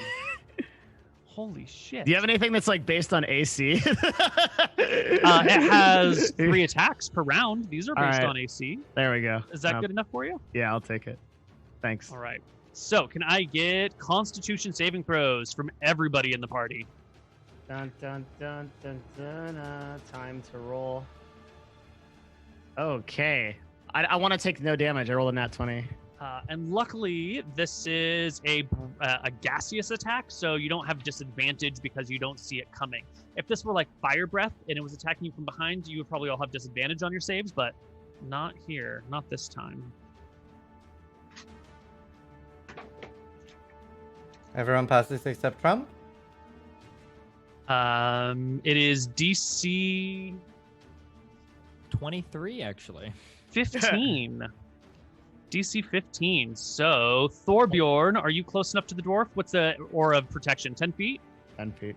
All right. Everybody passes except for Zai. And the dragon will breathe you 14 D6. Oh my god. Whoa! Look at all those 6s. Holy shit. That is way high for an average damage roll. It'll just open up with 62 damage across the whole party with a poison breath. An unbelievable amount of damage, actually. If I had rolled this physically, no one would have believed me. I activate my Baba the Yaga side. Oh my god. 31 to those that pass their saves. That's the elk dies. The really good news is I'm wearing those 2 damage resist weapons, so I lose 4 off of that, which means I only take 58, so not 1. Oh my god. All right, Corin, you are physically the closest person to the dragon. Why don't you roll initiative for the party? Oh my god, it goes so poorly. Oh, thank fuck. Oh my god. If we lost that, it would have been wipe. All right. Wait, how much damage did the rest of us take? Half. 31. Yeah. I will turn around and start taking shots. Or wait, I guess I have to wait. Is I going to do your stunning strike thing? I rage and I move here. Maybe not. All right. You've got... You might want to... You're not going to try to stunning strike it? All right, hang on. I think... Dead. Wait, no, think I think he has to get healed. I think he has to... Yep, I do too. I think so too. Healed Okay. for what? I'm gonna heal him up. I'm gonna fix him. Okay. So here's what's gonna happen. I need to double move. Anyway. So what I'm gonna do is I'm going to move while I'm halfway there.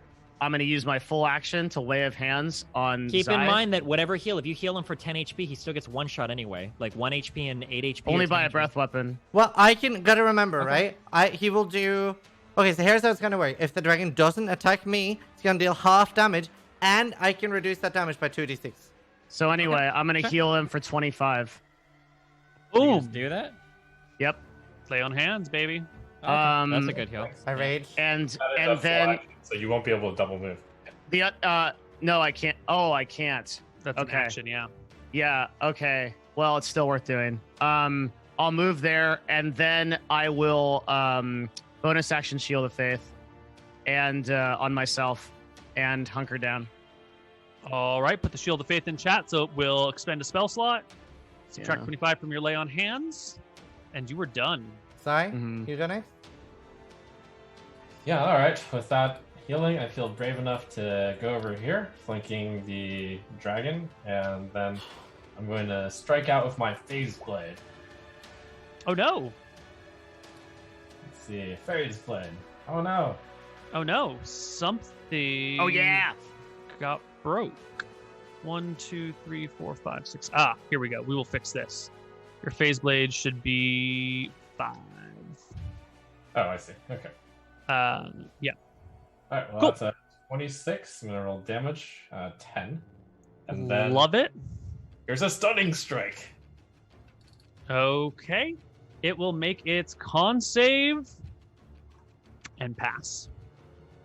Okay. I give it another shot with the phase blade. 7. 28 will and hit for toss another 7. stunning strike at it. Con save pass. Okay. Can you stop rolling so well? Christ! I'm using my flurry of blows to spend 1 chi to make 2 unarmed strikes. I'm going to follow it up with a kick. 16. Does that hit? Is no good. And Bounces then off the dragon's hard scales. one more. I'm going to try really hard to hit that spot that's vulnerable between the scales. Mm-hmm. Yep, you land at the base of the neck for another 10 points of damage with a kick. The dragon Alright, growls cool. and looks your way. Hopefully And- I've paralyzed it. Ah. 17. All right, taking down 1, 2, 3, 4 chi. Oh, and 1 more chi. I am dodging.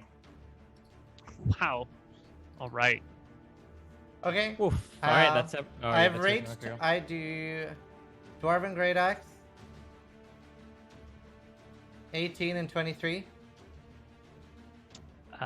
The 23 will hit. The 18 will not. Oh my god, that's actually very scary. 21 damage. That is a lot of damage. That's a lot more damage than that dragon was really expecting to be taking so quickly in this battle. You brought it down by like a third of its hit points already. We need to take out its wings. Yeah, start aiming for its wings. Okay, so are we doing that? Cold shots Yes. on wings? Yeah, you want to cold shot its wings? That's legit. Sure. A dragon can't fly with one wing reasonably, right? Not well. Yeah, not. Yeah. not Okay, really. I'll take shots. Is this going to be harder to hit then, or what? How do we do this? It's a giant wing, right? So it shouldn't be. It's a pretty big wing. Yeah. Yeah. We'll say it's the same AC. Whatever penalties you get for targeting wing will be offset by the lack Yeah, of sure. scales on the wing. Okay, one shot, 28 to hit. 28 will hit. 14 damage, and I'm going to add 1d8 to that. So 20 damage. 20 damage as you rip through the dragon's wing, tearing it badly. 20 I'll- damage is- Aim for the other wing, Okay. Wait, why don't you focus on destroying one wing? because it sounded like that wing was badly damaged, like fucked. Was that If we- that I heard? It's If we pretty hit- ripped. Yeah. Mhm. If we can destroy both wings, we can. 17 Yeah, is missed though. Wait, no. Oh my god. Okay, I'm Oh, sorry. I'm 'Cause they were sorry. talking, yeah, but I saw the 18 miss earlier, Right. so I was going to add a precision, okay? So I swear to Okay, God I that's was. fair. Yeah, but they started talking. Yeah, okay, yeah, yeah. I believe you. But I'm fucking rolling 18 anyway, I guess, so it misses anyway, okay? Okay, and then I'm going to pop my action surge for 2 more shots on the other wing again. So Mhm. rolling my first one, 24. I'm done. Did that hit? Yes. Okay, so 10 damage, and then I'm going to add 1d8 to that. So 18 damage on the other wing. Ooh. Good, and then I'm going to do one, I guess I assume both wings are... I'll shoot the wing that I just did 18 damage to again. Mm-hmm. Yep. 17, I'm going to add a 1d8 to that, because I already know this missed. So 25, that will hit, I Yep. imagine. Right? Okay, only 6 damage, but on the wing.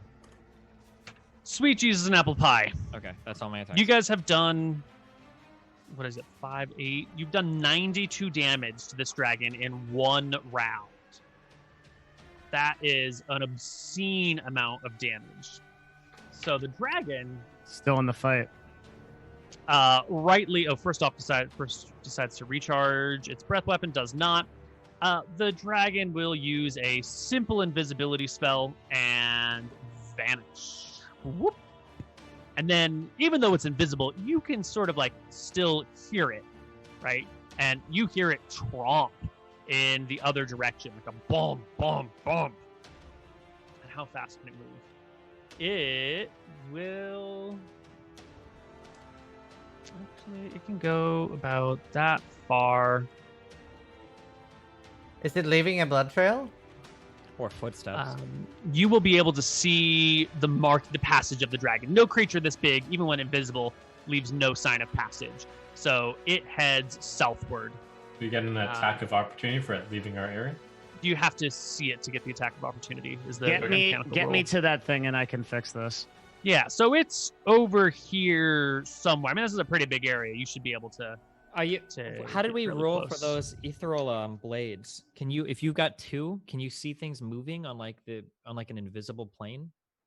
If they're ethereally shifted, but invisibility is not necessarily shifted ethereally. Gotcha. It's Okay. separate. Yeah. Okay. Party's turn. So I'm gonna imagine. So you haven't said this, but I'm gonna imagine that I'm gonna step here. Am I able to blind fire in a ruler direction? Yeah, it's at disadvantage, but you can do it. Sure. So I'm firing in this direction right here. Mm-hmm. And I guess I'd imagine what I'm looking for is an arrow to disappear in the air as it strikes the creature, or just be sticking out of it. Right. Yeah. Okay. I am firing natural 1. Okay, so that shot is whatever. Yep. I'm gonna fire a second shot. Oh my Another god. Natural 1. Okay, well, no, that's not doing anything. He's invisible, man. What do you want me to do? Okay, Zai is going to start walking. So that is 10. This Mm-hmm. is 20. Mm-hmm. This is 30. Yeah, and you'll run into a dragon right around there. It's in front of you. You can't see it, but it's like, whoops, it's like right there. Fuck, I have to get in melee range. You can use your javelin. Throw it. Blank javelin. Oh my god. Yeah, it's a full action though. I have Yep. to. Yeah, but like just like walk and then throw Hey, it, and hang then you'll on, be in I've range got, for like, next a- turn. I've got a very 5-head Pull up. thing I'm gonna It's right do. in front of me. Okay, I have a very important question, Koibu. Mm-hmm. Does the javelin count as a weapon attack? It does, right? If I Yes. throw something at it? Yes, Okay. it is a ranged weapon attack. All right. Okay. Here's the problem. If I use the teleport javelin, I am going to. We might lose it because it might stick in the creature, and we can't do that. So I'm gonna one up it. I am going to use a crossbow attack with inspiration with a branding smite bonus action. Okay, so you will not have disadvantage on the attack roll. That's right. Yeah. Okay. Oh. If it works, I will bonus action branding smite. So it really depends on the hit. Just have to get pretty lucky here. But if we do it, it's going to be a huge play. All right, so move your, 25 feet that you can go? Yeah. So you move to about here-ish, the front of your tile. Mm-hmm. Okay. And then it is about 35 feet away. So can I make an argument that because Zai called it out, and because so I now roughly know where to aim, and I'm using inspiration, that should give me advantage. Now, because I'm not hitting just an invisible creature, I'm hitting an invisible creature where I know where it is. Yeah, but it's still, even if you know where it is, it's way harder to hit an invisible creature That's a huge size. than if it's visible. Yeah, because it's not just like I have made contact with its body. It is like angles, right? You want to make sure you hit it in the right spot. If you hit No, if I there's don't care where I hit it. rounded dragon. Oh, because you just want to teleport to it. No, my objective is to hit it because I'm going to use a branding smite, which reveals it if it's invisible. My objective is to hit this attack. I don't care where. I just need to hit it. Right. So my point is, if you want to classify for a hit, you need to be able to actually like pierce its armor, right? It doesn't matter if you hit it and it doesn't do any damage. So what I'm saying is, it does. You do For this angles spell do to work, matter. I just need to make contact with it. What's the spell? Branding smite. Yeah, when you hit, that means deal damage. That doesn't mean like come in contact. Okay. All right. So still, if your inspiration will cancel out the disadvantage, and you just have a regular attack. I tried. Oh, with my rolls, I don't know then, but we'll give it a shot. Yeah. Oh, doesn't even natural one. matter. Mm-hmm. Oh. Okay. I tried, guys. Sorry. Thorbjorn? Zai? This dragon is sabotaging our rolls. So I can start hitting it, right? Yeah, I mean, if you get closer, I can hit it with advantage. Okay. I've got the disable I'll players walk there button then. activated. Joke's on you. I'm already disabled because I can't roll a good dice. To the other side using my sense of what I think I bounced into. You want to try and walk around to the side of it. How much movement did you use to get there? 30 out of 55.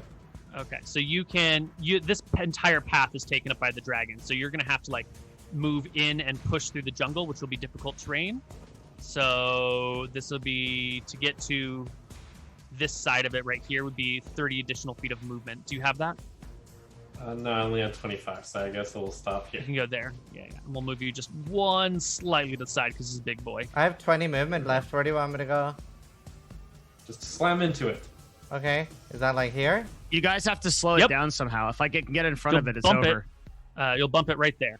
Okay. Like try to stop it somehow. Hamstring it. I don't know what. Seeing him bump into it, I'm going to do my phase blade, and I think it's a normal attack then. Yep, 23 Wait. will. No, you have disadvantage, so it's a 15. Wait, show Or me visible. flanking. You are not flanking it, and I think it has to be visible for you to get the flanking bonus. But I'm going to double check that.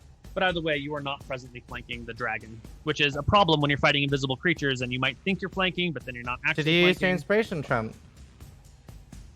Well, no, because I thought we were flanking.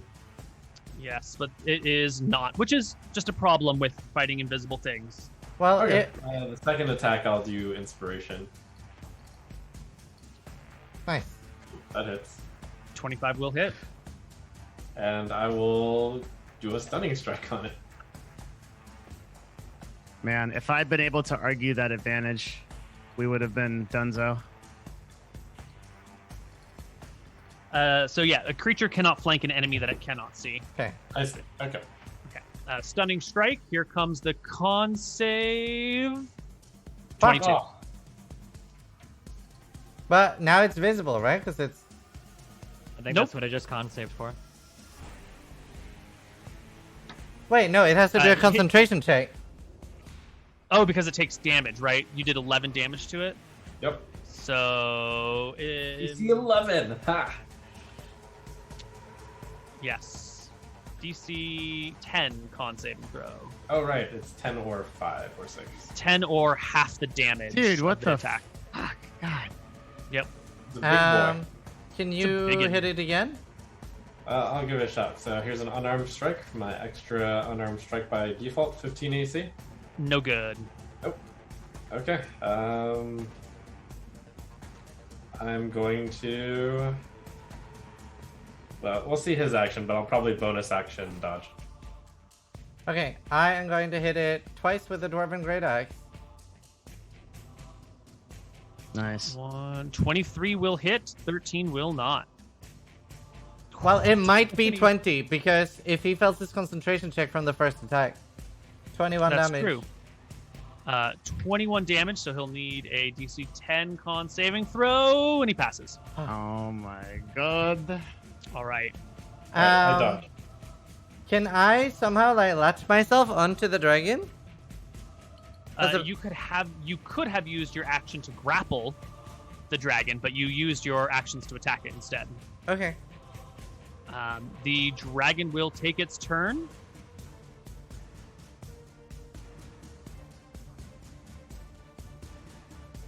And it goes quiet. You no longer hear the heavy breathing of the creature. Oh, it's Batman. And it's the player's turn. You don't hear it walk, you don't hear it stomp, and as you reach out around you, you do not feel it anymore. The monk has a lot of movement. I don't know if we need to extend the map. but I got this. Tell me, dragons are evil, correct? This one is. Yep. Where is it? I'm using my paladin ability, detect evil. Ooh. Ooh, Yeah. that's a great idea. Put it in chat so we can all read it together. I don't know if I can since it's an ability and not a spell. Let me try to, but I will read it for you. So detect presence. You detect the presence of strong evil or good creatures registers on your senses, and a powerful good rings like heavenly music. You may open your action awareness to detect such forces. Until the end of your next turn, you know the location of any celestial, fiend, or undead within 60 feet of you that is not behind total cover.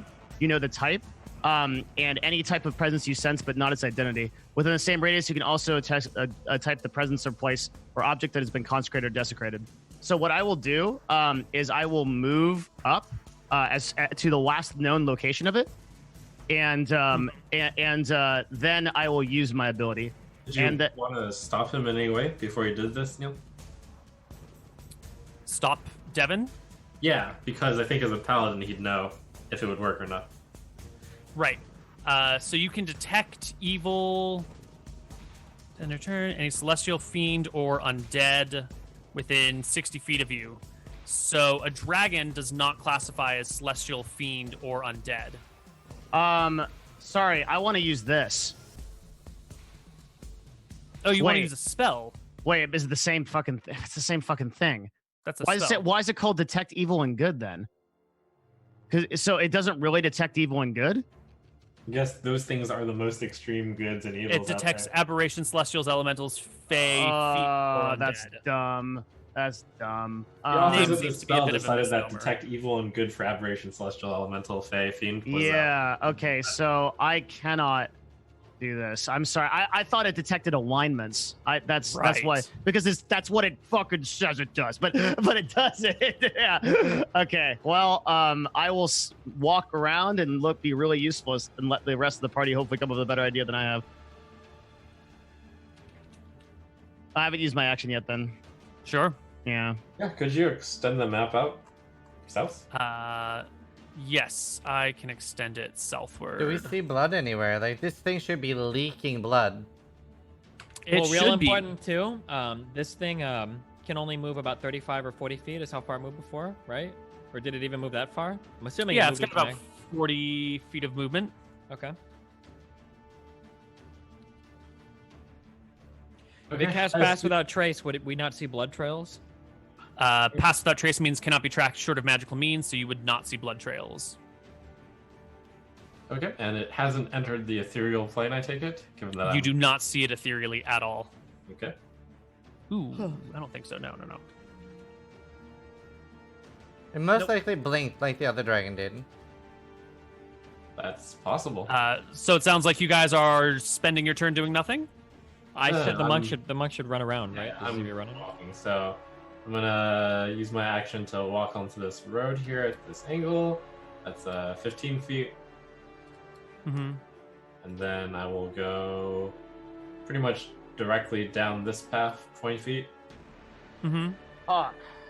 And then It's down so, this way it for- sucks so bad because I literally have things to. I literally, if I could have hit it once, I would have had a solution for this. Okay, I want to try something really weird. So I'm going to run here. That's the max. And then in a cone, I'm going to be a bat right now. In a cone, I'm going to yell.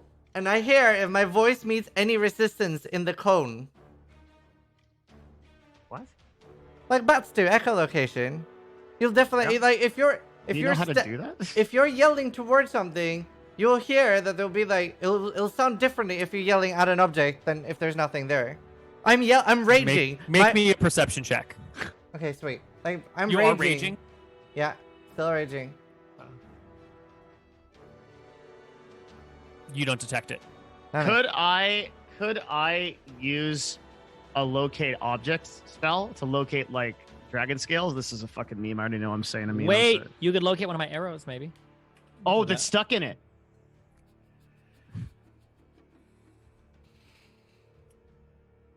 I call back. It's not down here, I think. I think it might have teleported behind you. Koibu, can I do that or is that a meme? To locate the nearest arrow to you. Yep. To you would locate use the it. arrow that shot into him. No, you can locate an You- arrow. I'd have to run away from you. You'd have to run towards where you think it went, so that you don't detect the arrows in my quiver. What? So you don't know the particular arrow. You haven't been like, this is the arrow. I will track it, fire it, and we'll find it. Right? He's just got a fuck shit ton of arrows, and they're all fucking arrows to you. Didn't So you can Ziz hit locate it the with a javelin? closest arrow. No, I didn't. No. So you could locate the nearest arrow, but if what's his face is close to you, you will detect him. Or if there's like an arrow on the ground that missed or got caught in the bamboo or like overshot or deflected, it would find that arrow. Yeah, And I don't many know. arrows have been fired, so you could use Okay. it. It might work, or it might Yeah, lead I you in the call wrong it direction. behind me. I think it might be behind you guys now.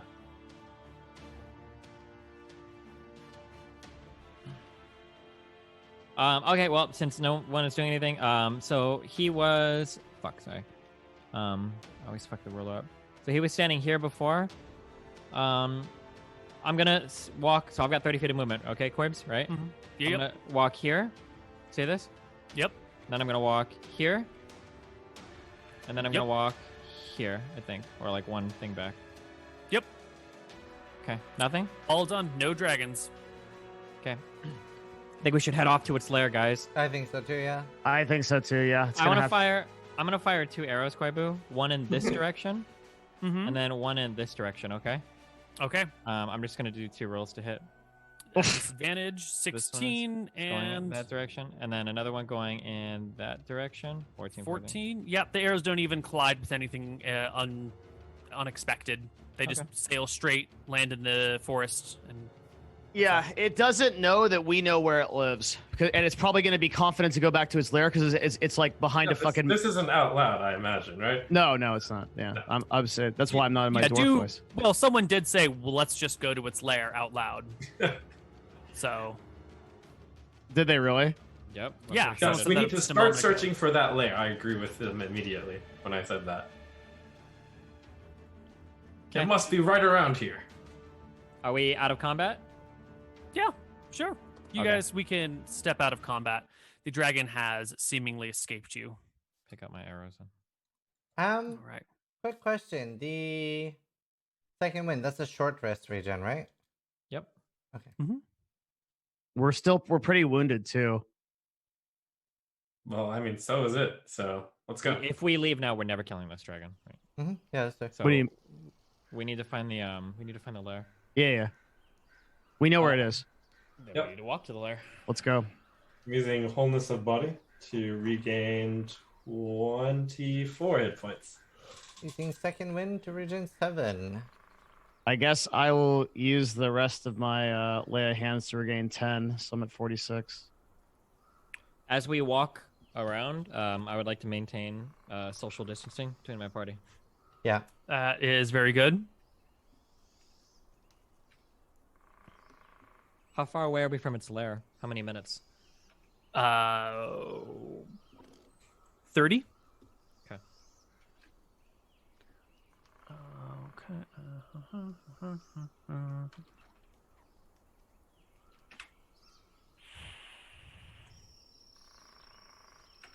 All right. You can get to the dragon's lair. You will find a large rock by where the river meets the lake. Just as you said before, the rock is maybe 30 feet across, 15 feet tall. It's sort of jagged. There's some plants growing all over it. And unless the dwarf was lying to you, you should be able to walk into the rock. So we're gonna stealth, right?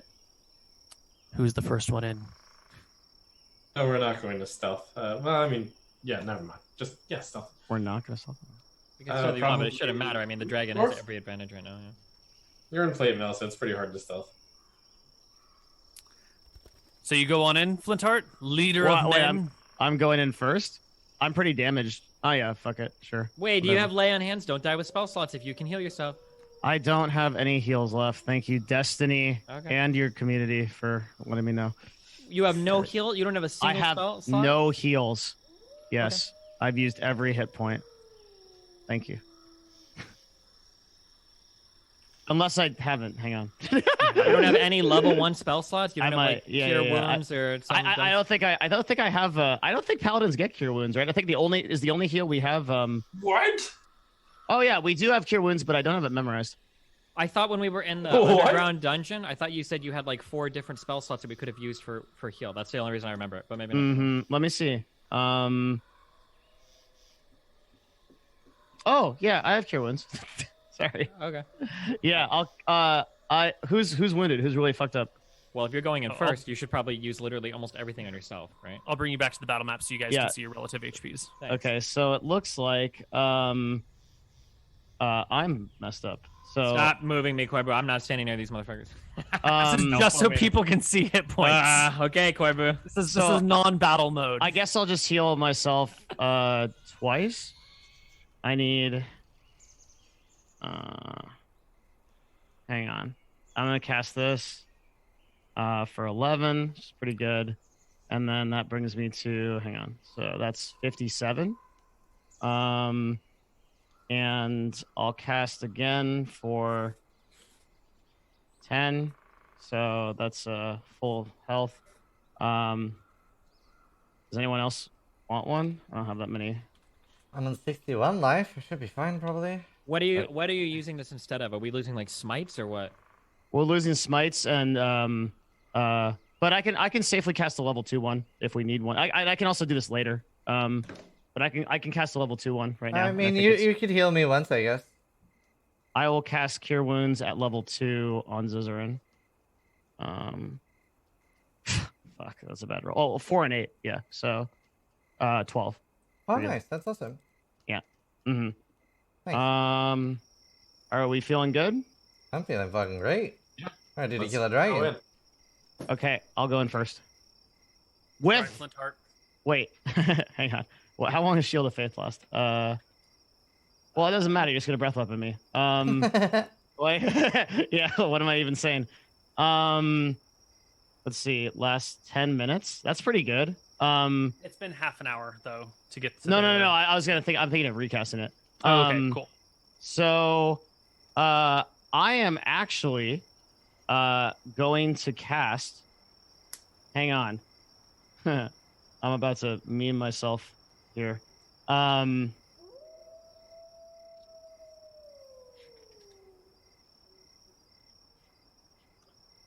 Protection from poison.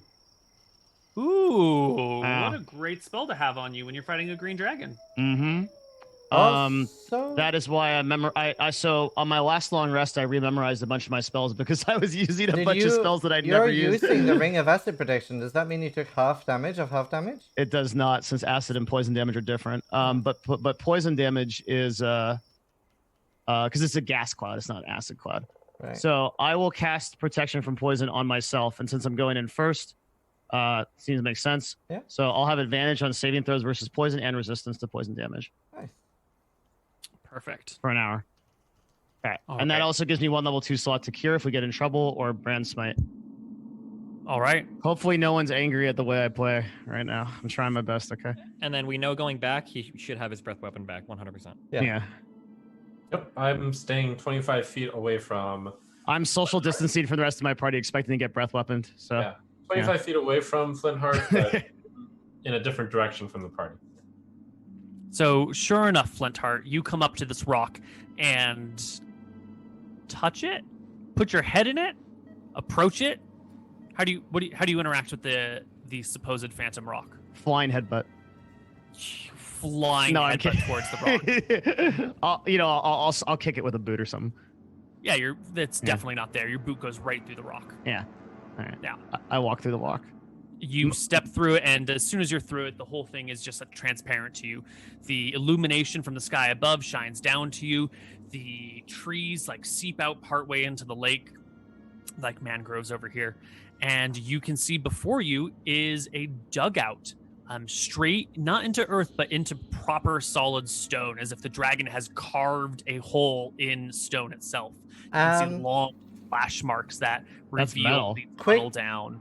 Quick question. That invisibility spell that Koibu used that prevents things from whatever it's called. You said the word earlier.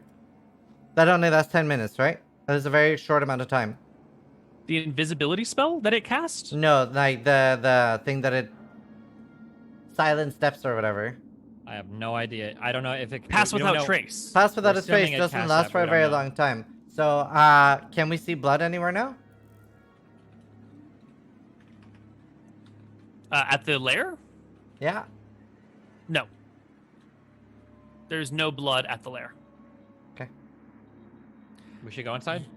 All right, Flintheart, you lead the way down, and it is pretty much just like a ramp that sort of spirals a little bit, so it stays within this large area of stone. Most of the lake edge is earth. And once you get down maybe 20, 30 feet underground, it opens into a large chamber. Your night vision still works with a little light filtering and bouncing through. And you can see that this cave is covered in skulls. And you're a dwarf. You know what an orcish skull looks like. It's got little tusks coming out of it.